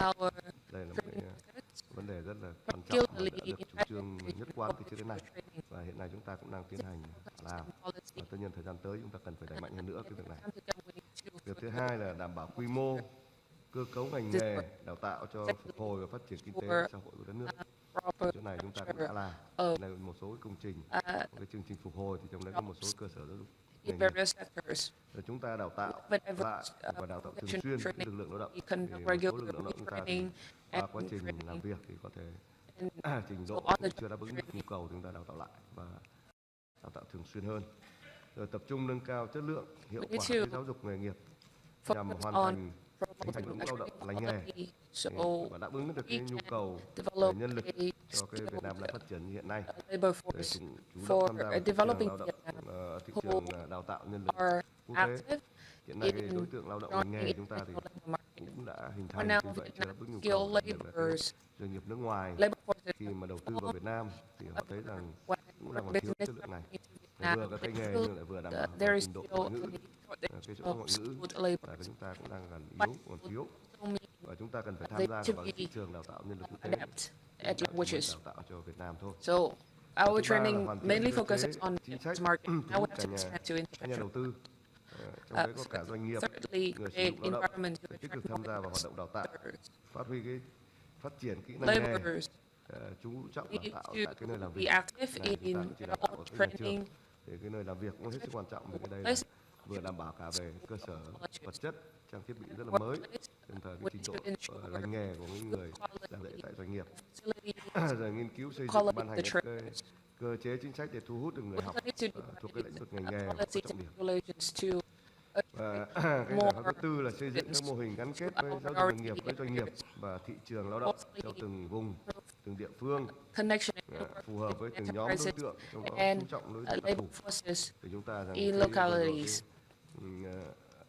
thiếu lao động cục bộ cũng là do cái we have seen địa phương này, a locality specific shortage lao động từ cái khu vực mà phi chính thức. to work. Tức là hiện nay cái lao động phi chính thức thì chưa được quan tâm đào tạo nhiều, chủ yếu là học tập. Rồi cái lao động mà bị thất nghiệp, chưa đạt cái thất nghiệp, chúng ta tiếp tục tư vấn để đào tạo lại để nhanh chóng quay trở lại thị trường lao động. Rồi hoặc là có nguy cơ bị thất nghiệp, chúng ta cần phải quan tâm để tránh việc mà thất nghiệp.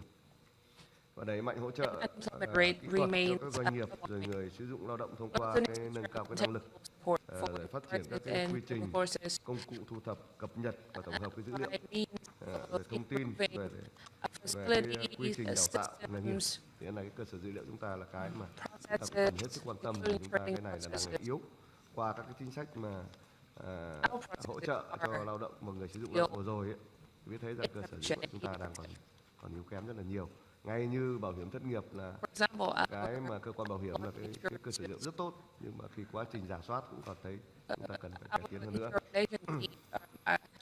Và cái thứ năm là đẩy mạnh cái dự báo nhu cầu về đào tạo nghề nghiệp, đặc biệt là ngành nghề mà về khoa học, về kỹ thuật, về công nghệ, trong đấy ưu tiên cái công nghệ thông tin, rồi công nghệ mới, công nghệ cao, rồi các cái kỹ năng tương lai, ví dụ như kỹ năng về AI, trí tuệ nhân tạo, rồi khai thác hiệu quả các dữ liệu về thông tin thị trường lao động quốc gia, kết hợp với lại cái điều tra định kỳ hoặc đột xuất về nhu cầu lao động, về nhu cầu khả năng lao động, rồi nhu cầu đào tạo của doanh nghiệp, rồi người sử dụng lao động và phản hồi của người tốt nghiệp để phục vụ cái việc mà đào tạo và quản lý.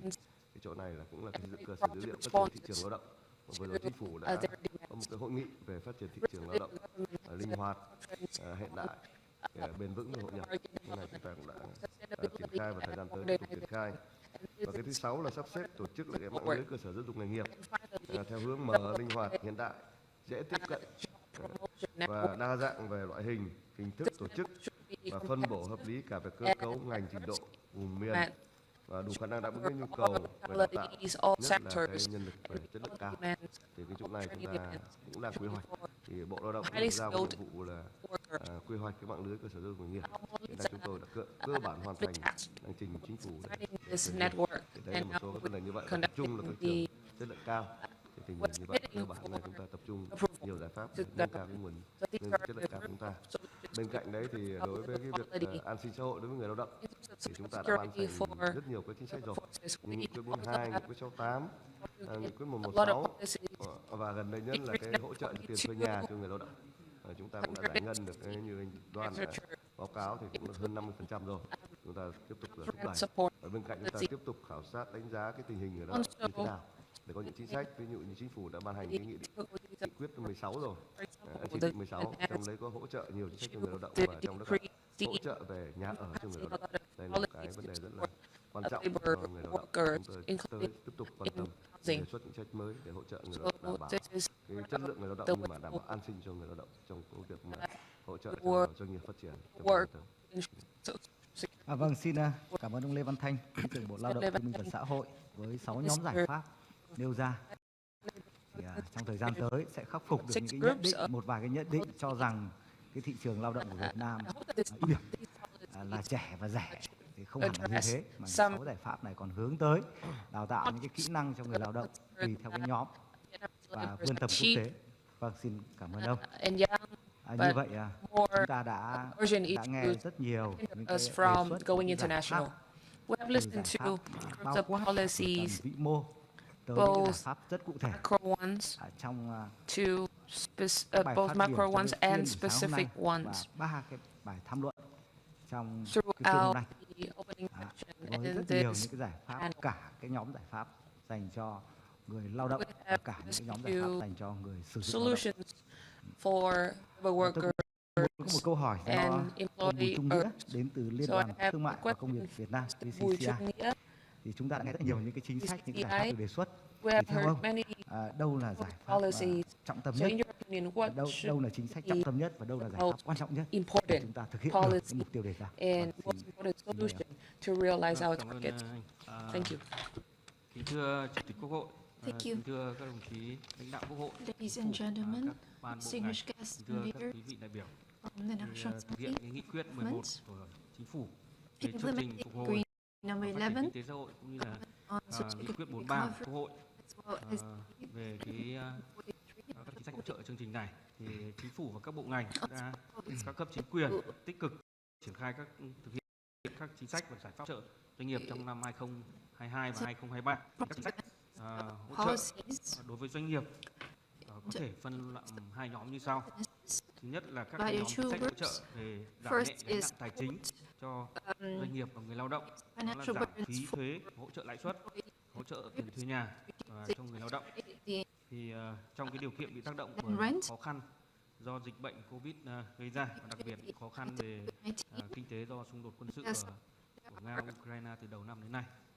Nhóm thứ hai đó là các nhóm giải pháp tháo gỡ các rào cản về thể chế, cơ chế chính sách, cải cách thủ tục hành chính và cải thiện môi trường đầu tư kinh doanh, nâng cao năng lực cạnh tranh, năng lực điều hành và quản lý nhà nước, và cái chính sách điều hành hài hòa, hợp lý và hiệu quả. Các chính sách nhằm đảm bảo giữ vững ổn định kinh tế vĩ mô và hỗ trợ quá trình phục hồi kinh tế. Thì về cơ bản thì doanh nghiệp, cộng đồng doanh nghiệp đánh giá cao các chính sách và giải pháp của Chính phủ thực hiện hỗ trợ doanh nghiệp phục hồi sản xuất kinh doanh sau khi đại dịch Covid-19 được kiểm soát. Đặc biệt là cụ thể là cộng đồng doanh nghiệp đánh giá cao các chính sách nhằm hỗ trợ giảm chi phí đầu vào, nguyên nhiên liệu và sử dụng linh hoạt quỹ bình ổn giá xăng dầu, as well as the flexible use of the fund to stabilize the price of oil and thuế bảo vệ môi trường, giảm mức thuế xuất nhập khẩu ưu đãi đối với mặt hàng xăng dầu, as well as ổn định thị trường giá cả, thị trường ngoại tệ và lãi suất hợp lý. Tuy nhiên thì thống kê và theo báo cáo của các trước đây thì số vốn giải ngân chính sách hỗ trợ so với kế hoạch cũng còn rất là chậm. the Tuy nhiên support có thể thấy rằng policies nếu thực hiện giải have ngân tốt hơn the thì disbursement hỗ trợ đáng of kể the cho các doanh nghiệp support phục hồi policies và are phát triển. still not fast enough. Trong quá trình giải And ngân, if this is giải ngân, các vấn đề về thủ tục, điều kiện phức tạp vẫn là nguyên nhân làm hạn chế kết quả đạt được. Đối với doanh nghiệp, thủ tục được vay vốn với hỗ trợ lãi suất chưa thực sự phù hợp và chưa đáp ứng được nhu cầu của doanh nghiệp. Ngoài ra các vấn đề về việc không có hoặc là thiếu tài sản thế chấp của doanh nghiệp and the lack of collateral và chưa được tập trung giải quyết trong is still an hệ giữa obstacle ngân hàng và doanh nghiệp. Để tiếp tục tạo thuận lợi cho quá trình phục hồi và phát triển doanh nghiệp trong những tháng cuối năm 2022 và năm 2023, thì VCCI, Phòng Thương mại Công nghiệp Việt Nam kiến nghị một số giải pháp lớn cần thực hiện như sau. Thứ nhất là tập trung hoàn thiện khung khổ pháp lý về đầu tư và kinh doanh. Trong thời gian qua thì doanh nghiệp cũng có những cái phản ánh về tình trạng mâu thuẫn chồng chéo trong một số văn bản pháp luật và gây khó khăn among gây legal điểm nghẽn documents. trong các hoạt động đầu tư kinh doanh của doanh nghiệp. Do vậy, trong cái thời gian tới thì đề nghị quá trình xây dựng các dự thảo luật, đặc biệt đối với một số dự thảo luật quan trọng có tác động sâu rộng đến cộng đồng doanh nghiệp như luật đất đai, đấu thầu, luật nhà ở, luật kinh doanh bất động sản thì cần tiếp tục tham vấn rộng rãi trong cộng đồng doanh nghiệp, và các hoạt động tiếp thu giải trình các ý kiến góp ý cần được minh bạch, chất lượng và tạo niềm tin cho cộng đồng doanh nghiệp. Thứ hai là tiếp tục có các giải pháp để giảm chi phí cho doanh nghiệp, tăng cường khả năng tiếp cận các gói hỗ trợ của nhà nước, ví dụ như là các phương án giảm thuế giá trị gia tăng đối với xăng dầu, nghiên cứu để giảm mức thuế ưu đãi xuất nhập khẩu xăng dầu, và xây dựng phương án giảm chi phí tiền điện, một trong những chi phí đầu vào quan trọng đối với hoạt động doanh nghiệp. Ba là cần có các biện pháp để tháo gỡ những vướng mắc khó khăn trong điều kiện tiếp cận các khoản vốn vay ưu đãi, đảm bảo phù hợp với nhu cầu doanh nghiệp, và để các doanh nghiệp có thể tiếp cận để các chính sách hỗ trợ doanh nghiệp phục hồi có thể phát huy hiệu quả.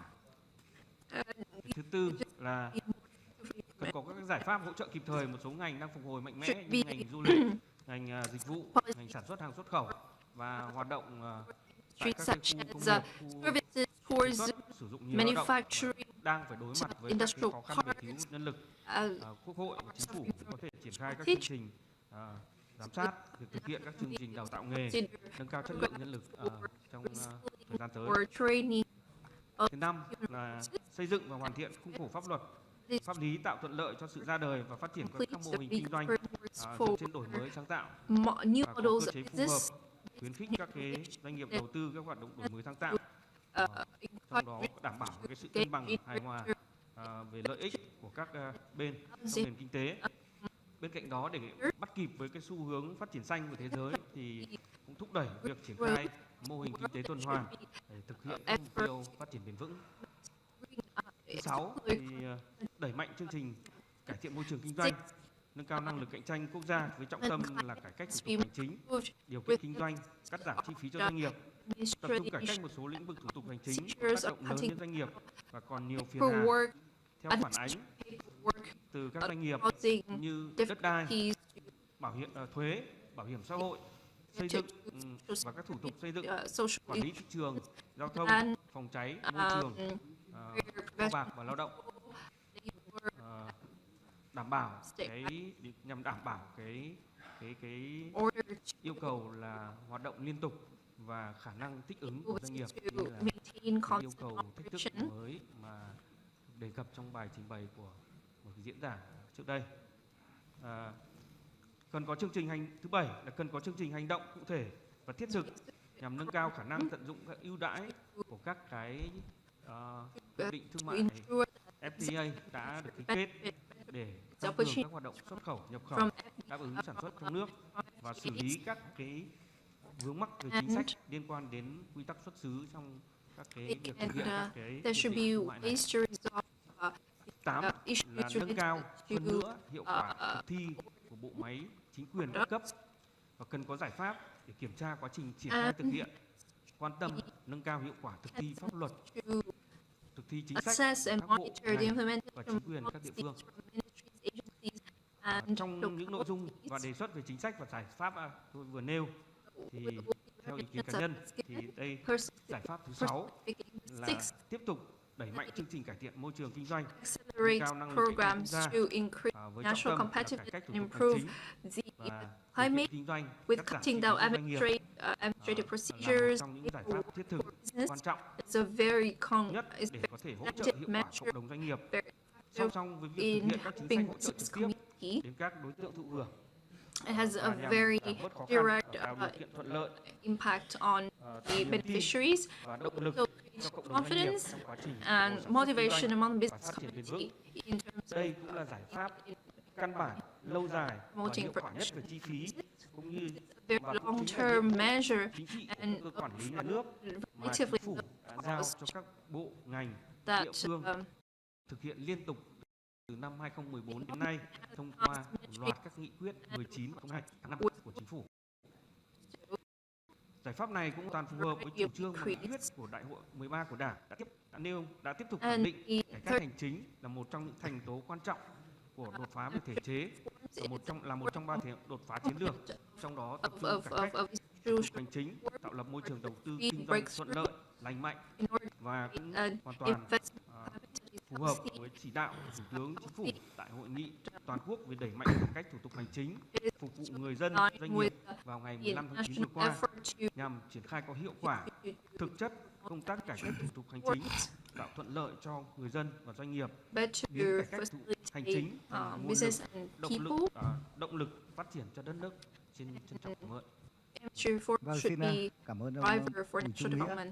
Thank you, Mr. Bùi Trung Nghĩa, for the trong cái bài recommendations. của mình, In your answer, you have sự đầy đủ đúng của chính sách, và trong cái phần phát biểu của ông Trần Quốc Phương và ông Phạm Thanh Hà cũng đề cập tới cái mục của chính sách mà muốn đạt được. Việc đầu tiên nó đầy đủ, thứ hai là phải đúng, và thứ ba là so the policies must be sufficient, must be accurate, and must be phù hợp với thực tiễn.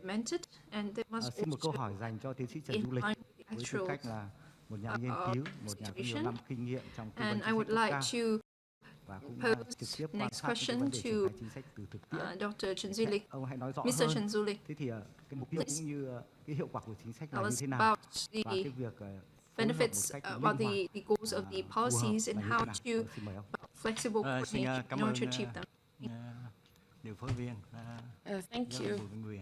Facilitator Mr. Chủ tịch Quốc hội, thưa các đồng chí Phó Chủ tịch, thưa các đồng chí lãnh đạo bộ ngành, thưa đại biểu. Trước hết tôi rất cảm ơn là ban tổ chức cho tôi được ngồi ở đây. First of all, I thank the organizing committee to speak sáng nay tôi nghe báo cáo in our thematic discussion. This morning, I listened to the opening speech and the keynote address by Professor Tổng. I concur with the concerns delineated in the speeches. So today, given my few minutes to give you an overview of what's happening in Ho Chi Minh City, economy center of Vietnam, but also the most vulnerable place. During quý 3 âm gần 25% và cả năm âm 7,4%. Quarter 3 of 2021, Ho Chi Minh City saw a negative 25% economic growth and an overall 7.4% negative growth for 2021. I was part of the research group that devised an economic recovery plan for Ho Chi Minh City amid the pandemic. The chairman of the province said that by September 2021, if we do not reopen the economy, there's no chance of survival for the city's economy.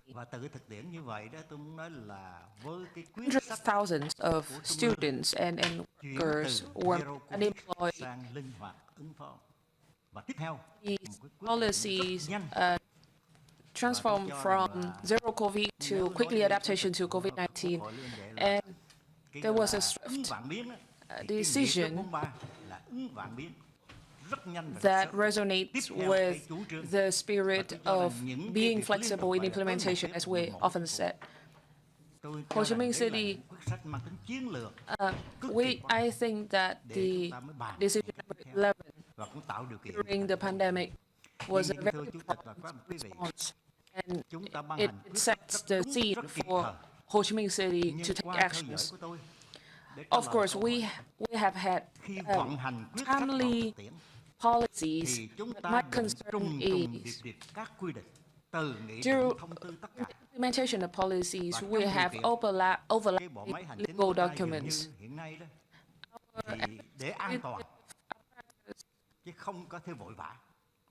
Thành việc chậm thì tôi không có gì ngạc nhiên. Tôi hình dung chính sách quyết sách của Quốc hội và chính phủ đưa ra cũng giống như là phải cấp cứu. Nhưng mà đáng lý cái xe cấp cứu này là phải có đèn chạy ưu tiên. Nhưng mà tài xế nó không, xe nằm an toàn từ từ. Bảo giữ an toàn. Đây là cái điểm mà chính như vậy liên quan cái này.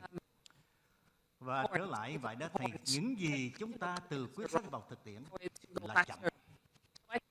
Và ở thành phố Hồ Chí Minh thì để làm cái chính sách á, thì tôi đã điều tra làm online rất nhiều và đến xí nghiệp thì phân 3 loại doanh nghiệp để phục hồi. Cái loại thứ nhất là tốt, có nghĩa là chỉ cho làm ăn, giống như loại so ép mới ra bung liền. First of all, Cái số này là cái nhóm thứ hai thì có được còn thị trường, còn được lao động, nhưng khó khăn về vốn thì chỉ cần mới tín dụng là họ làm ăn được.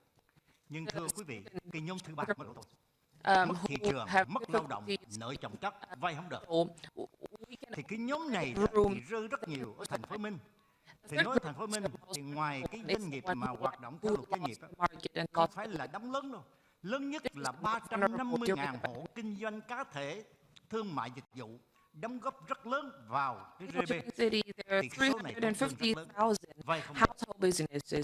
Và hiện nay và bên cạnh đó thì một cái rất quan trọng nữa thưa các đồng chí là do tắc nghẽn và thủ tục nên một số lĩnh vực các ngành như ngành xây dựng không phục hồi. Các ngành khác phục hồi, xây dựng phục hồi nổi tí tôi sẽ nói sau.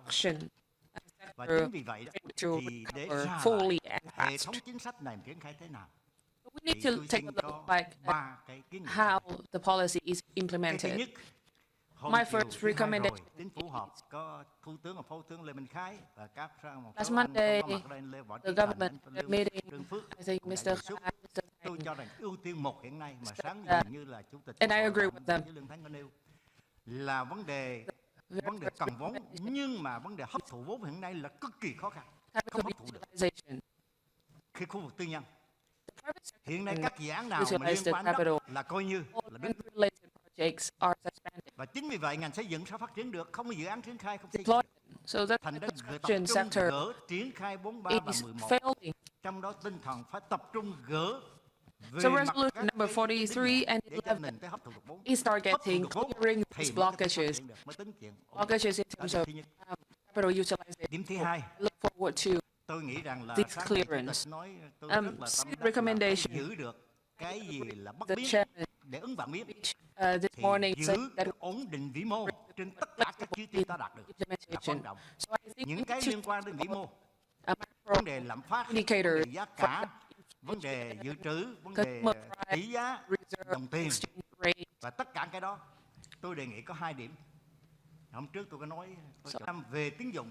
From now till the end of 2022, nêu quota còn tính tăng còn khoảng 4%. Thì 4% I think some này of the speakers said that là phải bơm vào được tôi đã nêu những ưu tiên mà trên thế giới nó gọi là cái từ, nó gọi là một cái gọi là cái kênh tín dụng đặc biệt, cái dòng tín dụng đặc biệt, những cái lĩnh vực nó lan tỏa nhanh, nó phục hồi được, và trong đó có gói 2%, thì gói 2% và một số cái khác. Thì cái loại cái này là phải giữ cho được để bơm đúng và tác dụng nhanh, đó là về tín dụng. Nằm trong kho bạc. Đấy là cái điểm mà tôi nghĩ rằng là tác động nhau. Cái điểm tiếp theo đó là về lĩnh vực thị trường. Thì xin thưa rằng thị trường tiền tệ chủ yếu hoạt động qua hệ thống ngân hàng thương mại. Thứ hai là thị trường vốn trung dài hạn. Một thời gian rất dài, thị trường tài chính Việt Nam chỉ chủ yếu dựa vào các hàng thương mại, vốn ngắn hạn, trung hạn, dài hạn, lẫn hàng thương mại gắn hết. Trong thời gian vừa qua phát triển được thị trường chứng khoán, đặc biệt là trái phiếu doanh nghiệp. Do đó là cái thị trường vốn bắt đầu đóng góp quan trọng hơn về vốn ngắn trung hạn và dài hạn cho nền kinh tế.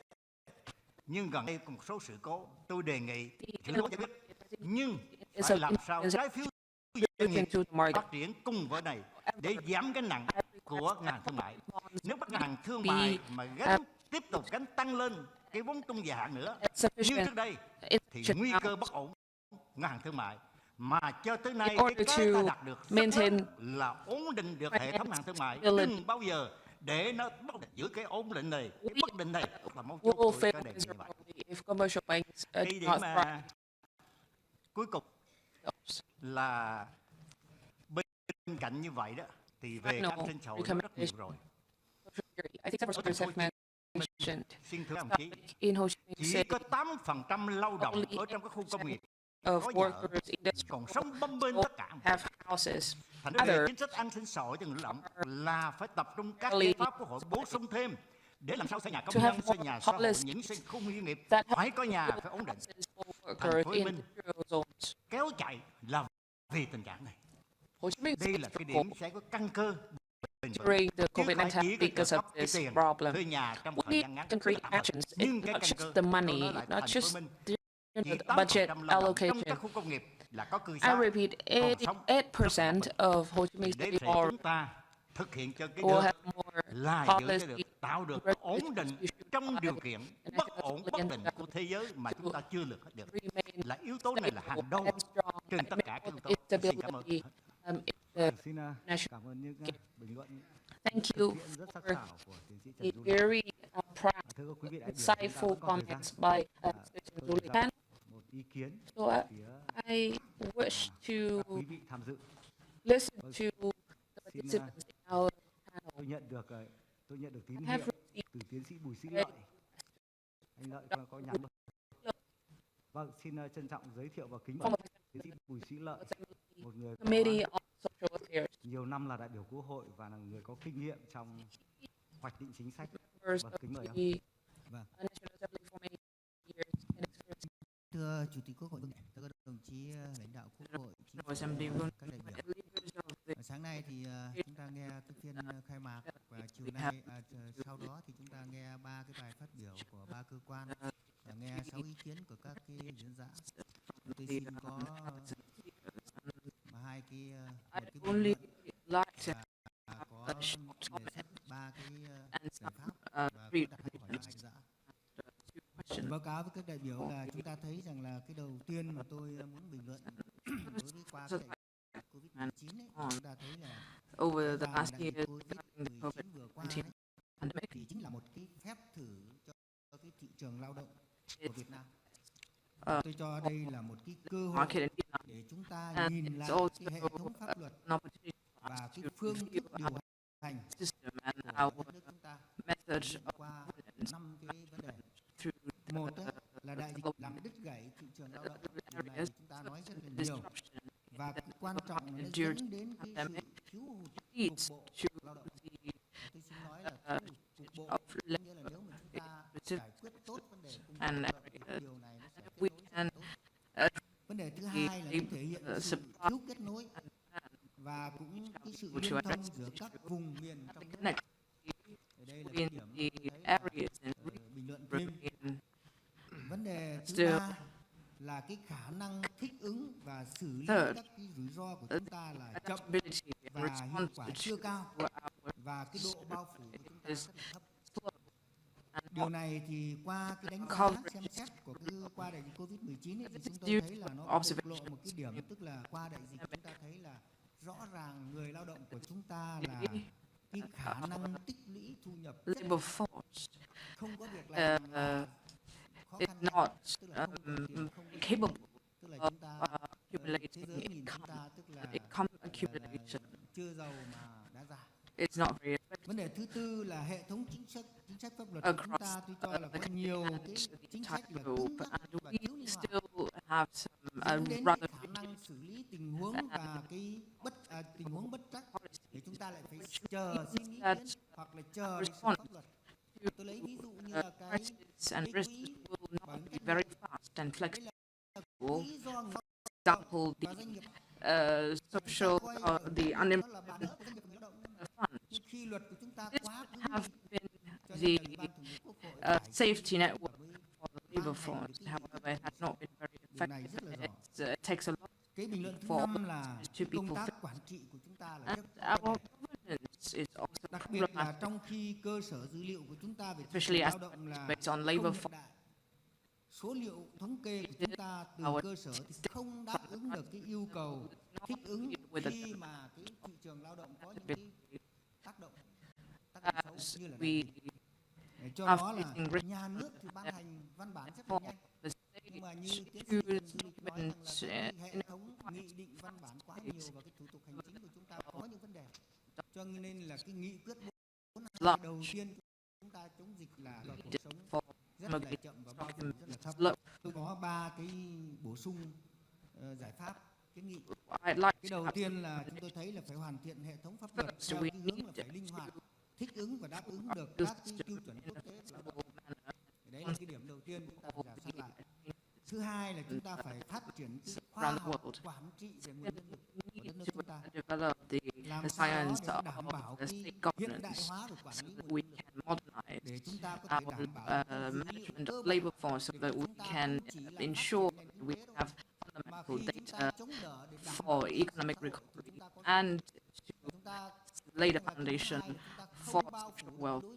Third, we must cover cái thứ ba là the sector of labor.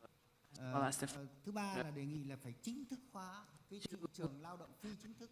Ở đây tôi nói trong cái diễn đàn kinh tế Việt Nam lần thứ 14 nhắc đến vấn đề này.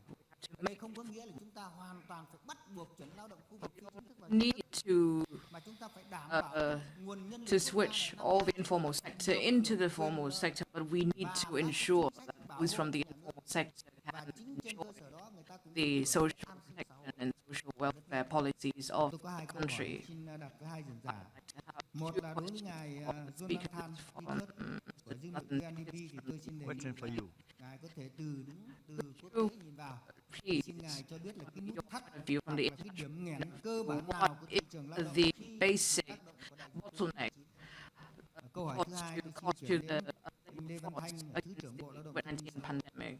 Việt Nam hiện nay của chúng ta là đang đứng trước cái thách thức lớn nhất về chất lượng nguồn nhân lực.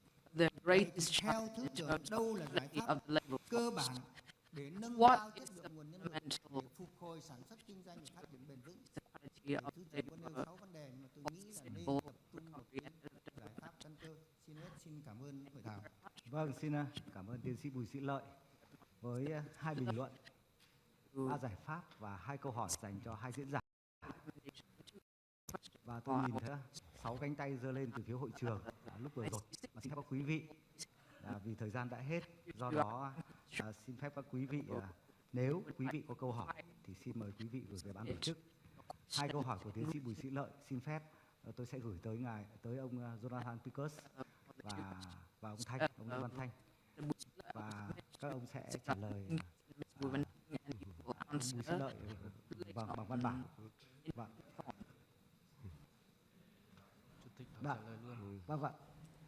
Vâng. Thế thì xin trước hết là First of all, xin mời ông Jonathan Pickers. Probably we are going to questions now with Mr. Jonathan Pickers. Please answer the question. 2 minutes for your answer. If you have roughly 3 minutes. Thank you. I realize time is very limited, so I'll be very brief. Vâng, tôi hiểu là chúng ta không còn nhiều thời gian nên tôi sẽ nói nhanh thôi ạ. The question about labor and the crisis. Có the first is during the crisis and the second is after. 2 giai đoạn nếu chúng ta nói về lao động và khủng hoảng. Giai đoạn thứ nhất là trong khủng hoảng, giai đoạn thứ hai là sau khủng hoảng. Trong giai đoạn khủng hoảng thì các chính sách của Việt Nam chủ yếu tập trung vào nguồn cung, ví dụ như chính sách thuế, tín dụng, vân vân. Đây là những can thiệp về vào mảng nguồn cung, nhưng mà thực tế chúng ta còn có khó khăn về nhu cầu nữa, đúng không ạ? Nhiều người không muốn mua hàng nữa, không có khả năng mua hàng nữa. Cho nên trong giai đoạn khủng hoảng tại nhiều quốc gia trên thế giới thì những sự can thiệp về tài khóa không tập trung vào phần nguồn cung mà tập trung vào phần nhu cầu. Đây là thực tiễn được áp dụng tại nhiều nước trên thế giới trong thời gian đại dịch. Còn sau đại dịch, sau khủng hoảng thì vấn đề về lao động chủ yếu tập trung vào việc làm thế nào để người lao động có thể chuyển việc, nhảy việc thuận lợi và di chuyển về mặt địa lý giữa các khu vực một cách tiện lợi. Chúng ta cần phải có chính sách, ví dụ như hỗ trợ về nhà ở hay là đào tạo để giúp mọi người có thể chuyển sang những công việc mới một cách thuận tiện hơn, thị trường mới hay những nền kinh tế mới. Và chính sách nhà ở thì sẽ giúp cho người lao động chuyển đến những cái vùng địa lý mới.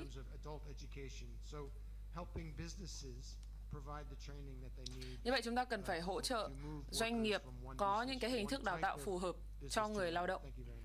Họ có thể chuyển từ hình thức một mảng kinh doanh này sang mảng kinh doanh khác. Ý thứ hai thì có lẽ xin mời Thứ trưởng Lê Văn Thanh. Thank you, Jonathan. Cảm ơn tiến sĩ Bùi Sĩ Lợi cũng đặt phân tích và đặt câu hỏi cho chúng tôi. Thì trước hết là lúc nãy tôi cũng đã nêu lên 6 cái giải pháp để nâng cao chất lượng nguồn nhân lực. Thì trong đấy cái giải pháp đầu tiên mà chúng tôi cũng đặt ra đó là phải làm sao mà đổi mới và cái đổi mới căn bản toàn diện cái đào tạo giáo dục nghề nghiệp, đào tạo nói chung và trong đấy có giáo dục nghề nghiệp và đặc biệt là chuyển đổi số và hiện đại hóa cái cơ sở vật chất thiết bị cho giáo dục nghề nghiệp. Việc thứ hai là có cơ chế chính sách để thu hút được cái đào tạo.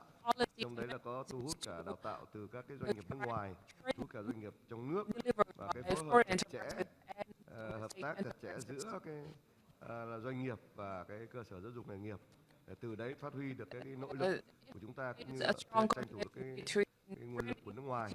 Đồng thời có những cái phương thức đào tạo hiện đại giúp cho cái việc mà tiếp cận liên thông giữa cơ sở giáo dục nghề nghiệp với doanh nghiệp nó tốt hơn.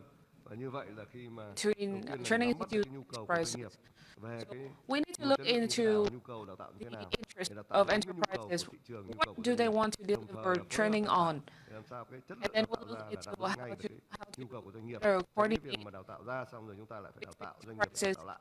Cho nên chúng tôi sẽ tập trung hai cái giải pháp cơ bản như vậy trong 6 giải pháp mà chúng tôi đã nêu. Vâng, xin cảm ơn Thứ trưởng. Vâng, Thank tiếp theo thì xin được trân trọng giới thiệu và kính mời giáo sư tiến sĩ Vương Đình Huệ có bình luận hoặc câu hỏi dành cho diễn giả. Invite Chairman Vương Đình Huệ to take the floor.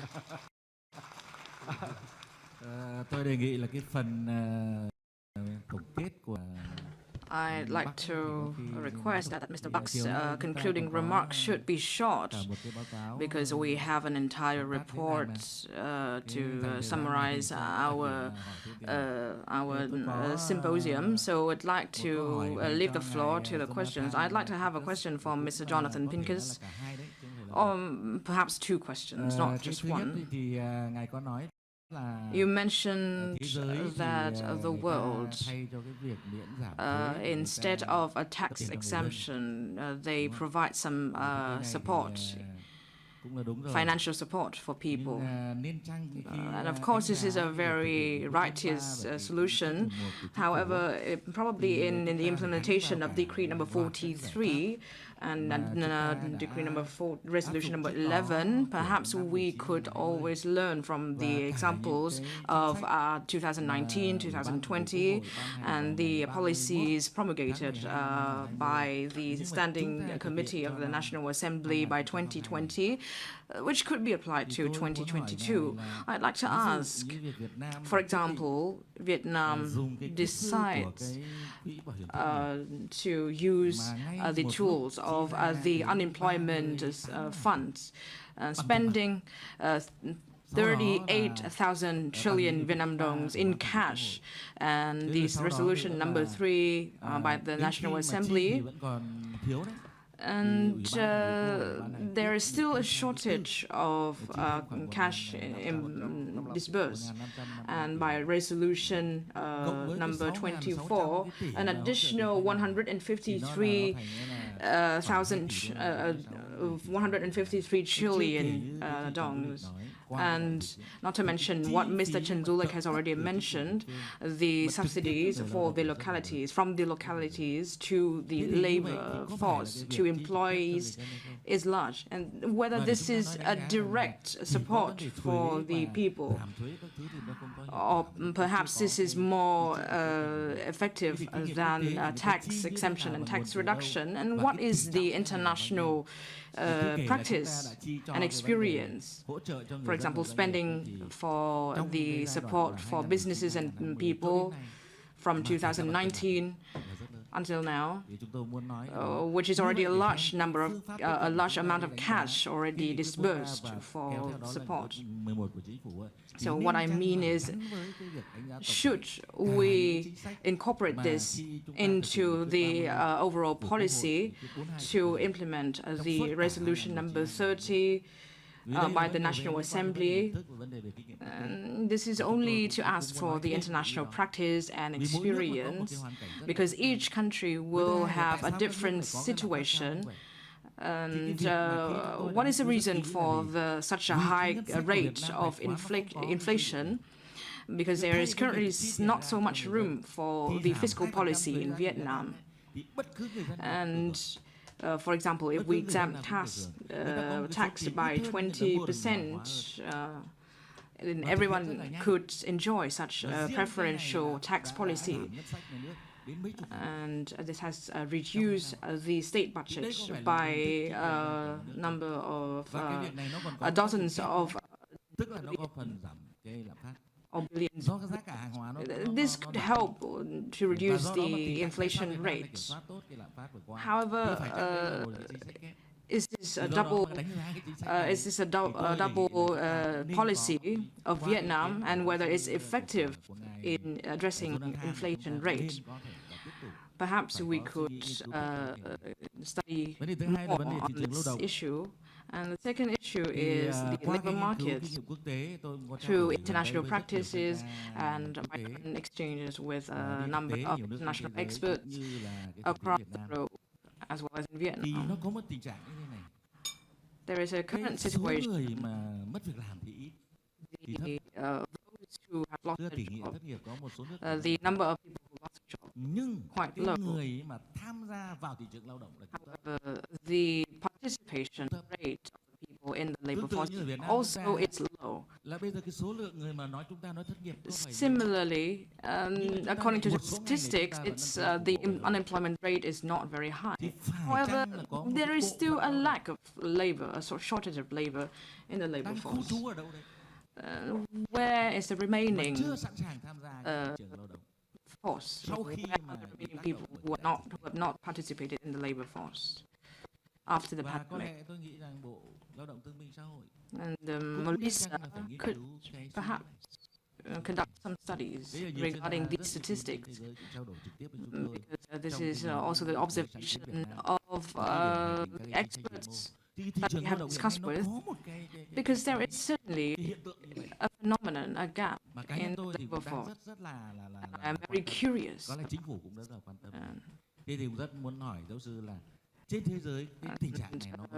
like to ask you whether this is a common thing in countries around the world.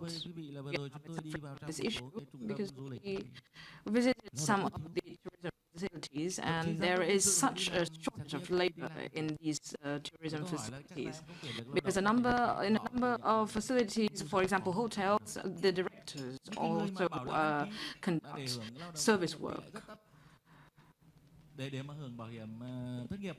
So, and the number of people enjoying the policies of unemployment insurance is low.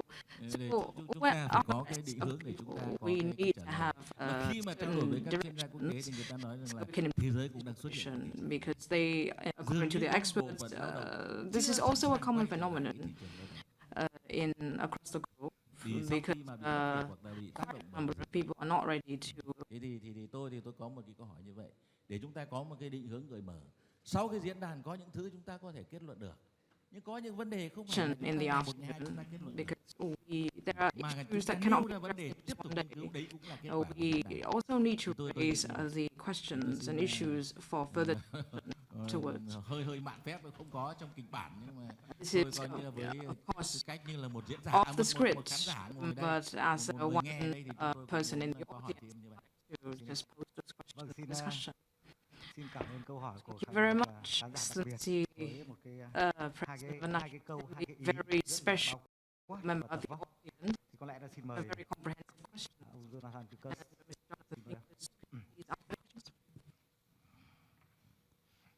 Yes, thank you very much, Mr. Chairman, and for these really excellent questions. Vì một câu hỏi rất ấn tượng về thông lệ quốc tế trong giai đoạn đại dịch để duy trì nhu cầu và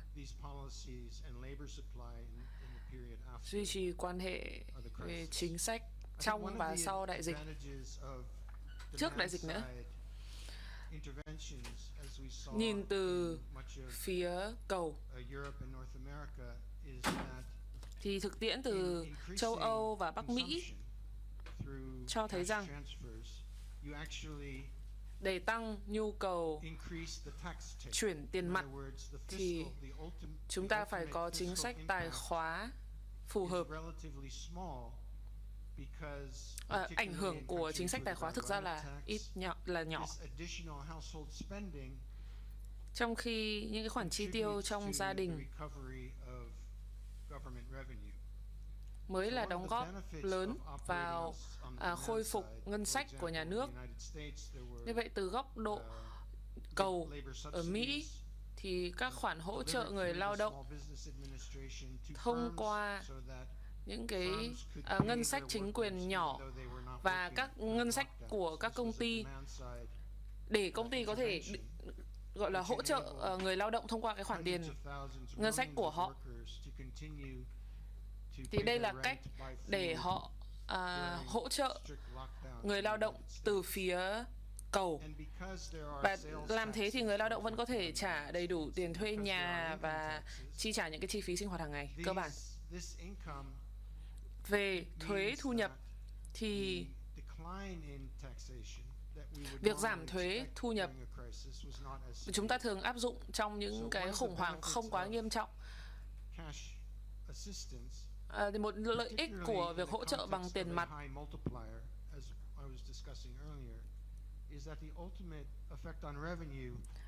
đó là nó giúp điều hòa nguồn thu ngân sách.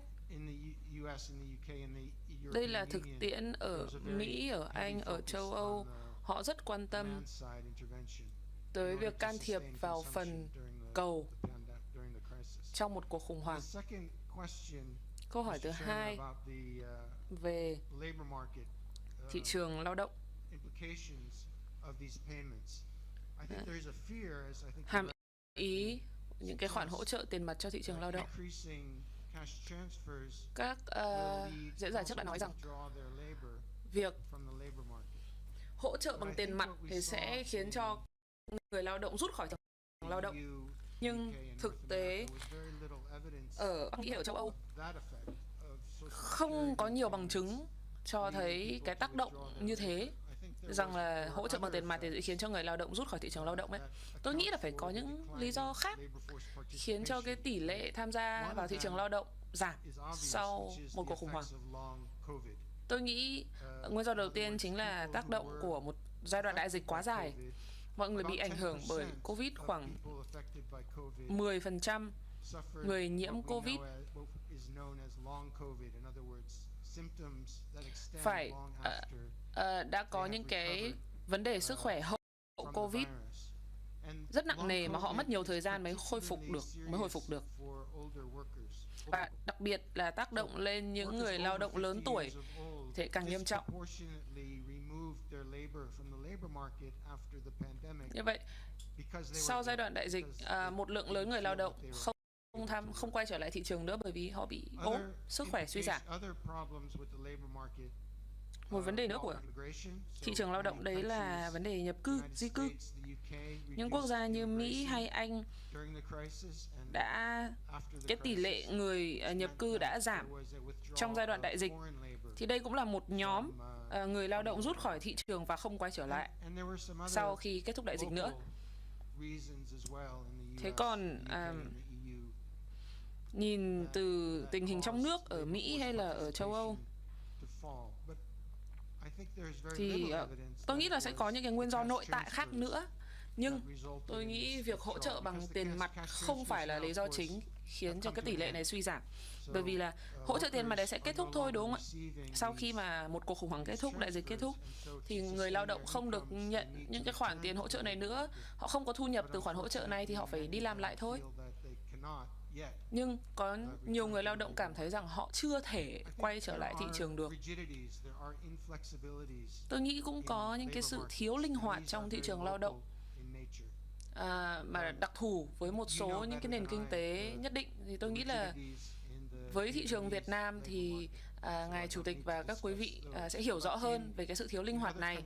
Thế còn ở các nước khác thì cũng có những cái sự cứng nhắc như thế. Đó là việc người lao động không thể nhảy từ việc này sang một cái nghề khác một cách linh hoạt nhanh chóng được, hay là chuyển một địa điểm sinh sống và làm việc từ tỉnh này sang tỉnh khác.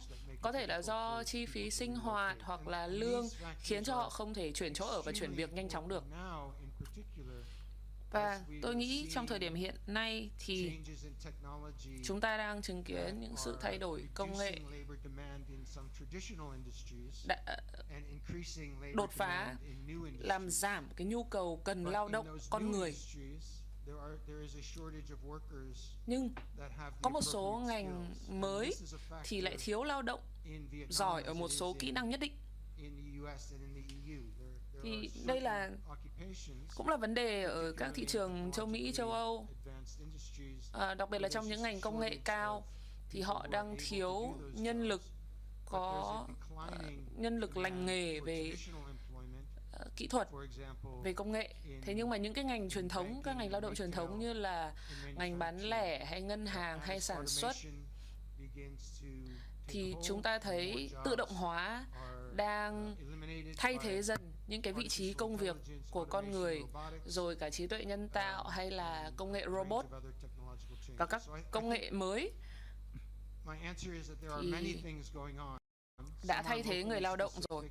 Cho nên ý của tôi là có rất nhiều nguyên do khiến cho cái tỷ lệ tham gia lao động giảm, như ngài chủ tịch nói, có thể là nguyên do những cái xu thế toàn cầu hay là những cái nguyên do đặc thù của từng nền kinh tế.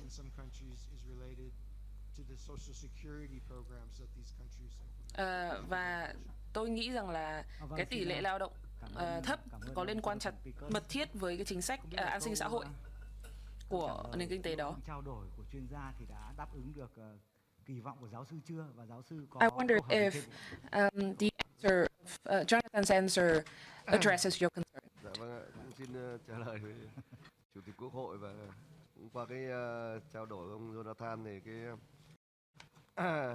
số mà lao động chúng ta khi tỷ lệ thất nghiệp thì nó as thấp. Jonathan said, Nhưng mà chúng ta vẫn our báo cáo với Chủ tịch labor proportion thì chúng ta hiện nay cái số lao động mà đang nằm ở khu vực là nông thôn thì đang is low, but the lớn. unemployment rate is also low. So I can, from what I see, the labor proportion in rural areas is still low. And we also have a lot of informal laborers, so that's why the participation rate in urban markets remain low. After the crisis, the labor proportion in rural areas is decreasing, and participation rate in urban areas is increasing slowly. So there is a shortage of workers in certain localities, and the relocation, the moving among localities is also not convenient yet. So there is a deficit of laborers in certain industries, for example, leather, shoes. A lot of laborers in this industry wish to move to other industries with higher incomes. And most of enterprises in this industry recruit only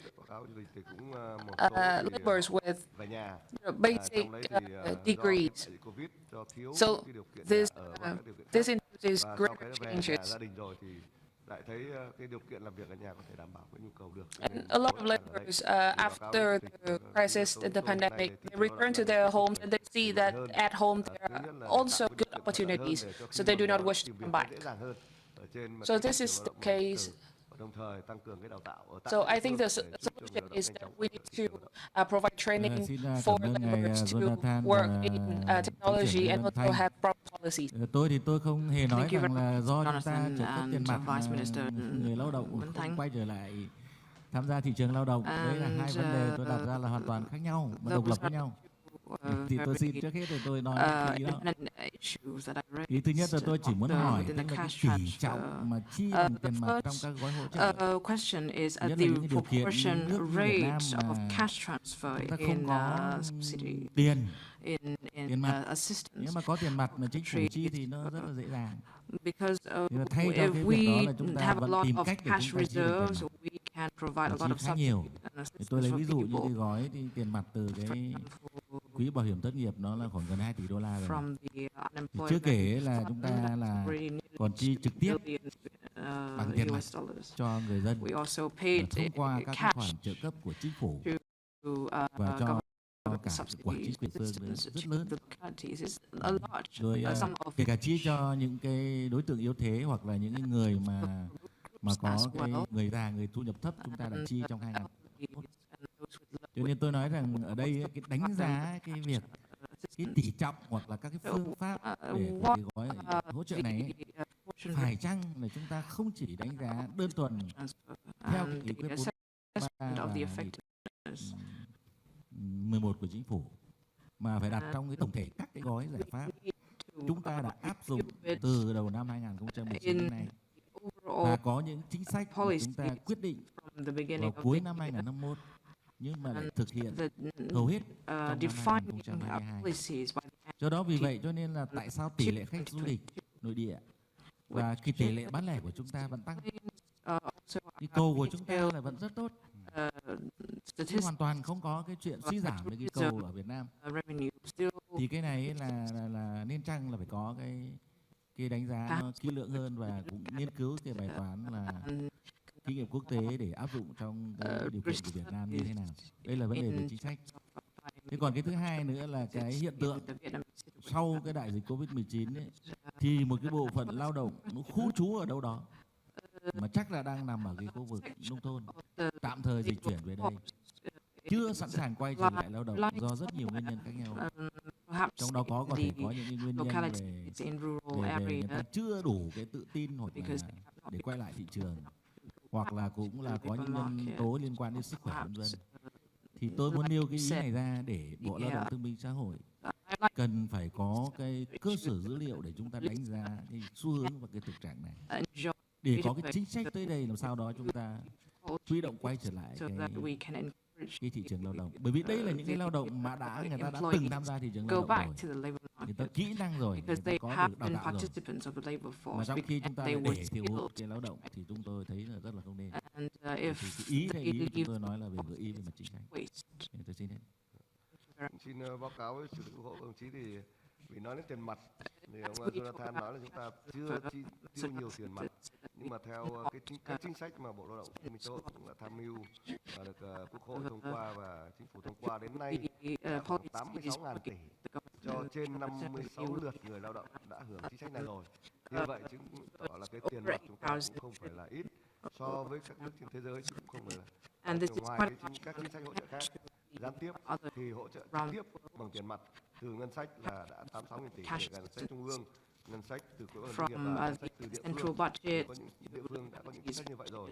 Thế nên chúng ta đã theo chưa đầy đủ thì là 86.000 tỷ với trên 56 lượt. We have enjoyed such a large amount of cash transfer. Vâng, xin cảm ơn. Thank you very much. Câu hỏi vừa là những cái gợi ý. Those are the questions and recommendations, policy recommendations by Assembly. Ladies and gentlemen, we have come to the conclusion of a very symposium. Đúng tinh thần của một tọa đàm khoa học chuyên sâu và nhiều nội dung hay hơn kịch bản rất nhiều. Xin được trân trọng cảm ơn. And I'd like to take this opportunity to thank Excellency President of the National Assembly, Excellency Deputy Prime Minister, and the leaders of the state government and the leaders of the streets agencies and localities. Đã tham dự buổi tọa đàm ngày hôm nay.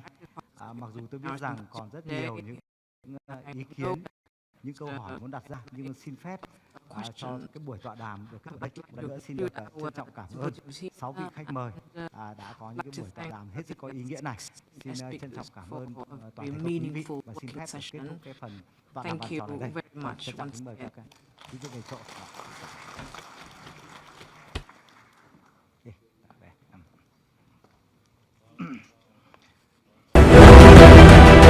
Diễn đàn Kinh tế Xã hội Việt Nam VietSECH 2022 là diễn đàn thường niên bàn về những vấn đề thời sự quan trọng nhất của đời sống kinh tế xã hội của đất nước. Diễn đàn do Ủy ban Kinh tế của Quốc hội, Ban Kinh tế Trung ương, Học viện Chính trị Quốc gia Hồ Chí Minh và Viện Hàn lâm Khoa học Xã hội Việt Nam phối hợp tổ chức vào Chủ nhật ngày 18 tháng 9 năm 2022 tại Trung tâm Hội nghị Quốc gia, thủ đô Hà Nội. And now I'd like to invite Mr. Nguyễn Duy Bắc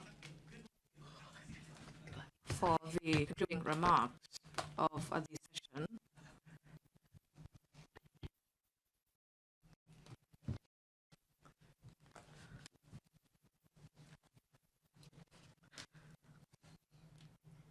PVGas mang nguồn nhiên liệu sạch, hiệu quả và an toàn đến cho quốc gia, đảm bảo an ninh lương thực, an ninh năng lượng cho nước nhà. Chairman, Mr. Lê Minh Khái, Deputy Chairman, leaders of the party, state government, ministries, agencies, distinguished guests. At this second panel on promoting business support policies and labor policies, creating momentum for recovery and sustainable development, we have listened to three thematic speeches on deploying policies, improving competitiveness and resilience of enterprises, and expanding social security coverage, and promoting sustainable development. We also listened to a wide array of comments and opinions, recommendations, especially those by the National Assembly Chairman on the way forward to recovery and development. It is clear that the outcomes of labor and enterprise support has created a momentum for business development. First, policies were promulgated timely and flexibly in response to the COVID-19 and the national socio-economic development and the international landscape. Secondly, policies of tax exemption has helped enterprises to sustain their business and proved effective. Thirdly, policies carefully planned and implemented with smooth coordination that cause no disruption to the business and ensure all macroeconomic are substantive and reflects their wholehearted willingness and vision for the development of our economy with the solid leadership of the state leaders and the will of the whole nation. Will recover our business activities and head towards sustainable development. On behalf of the facilitators of this morning panel, I'd like to wish His Excellency Chairman, His Excellency Deputy Prime Minister, leaders of National Assembly and government, ministries, agencies, researchers, experts, and international delegates. Great health and happiness and success. Thank you.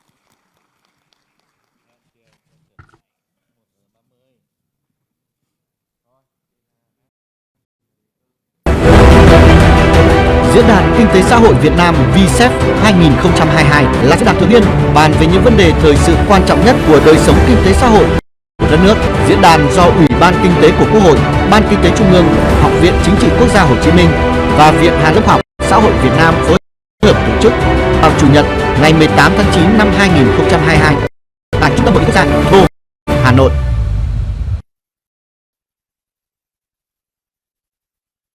PVGas mang nguồn nhiên liệu sạch, hiệu quả và an toàn đến cho quốc gia, đảm bảo an ninh lương thực, an ninh năng lượng cho nước nhà, góp phần đưa Việt Nam vươn ra thế giới hướng tới tương lai. PVGas, năng lượng khơi nguồn đổi mới.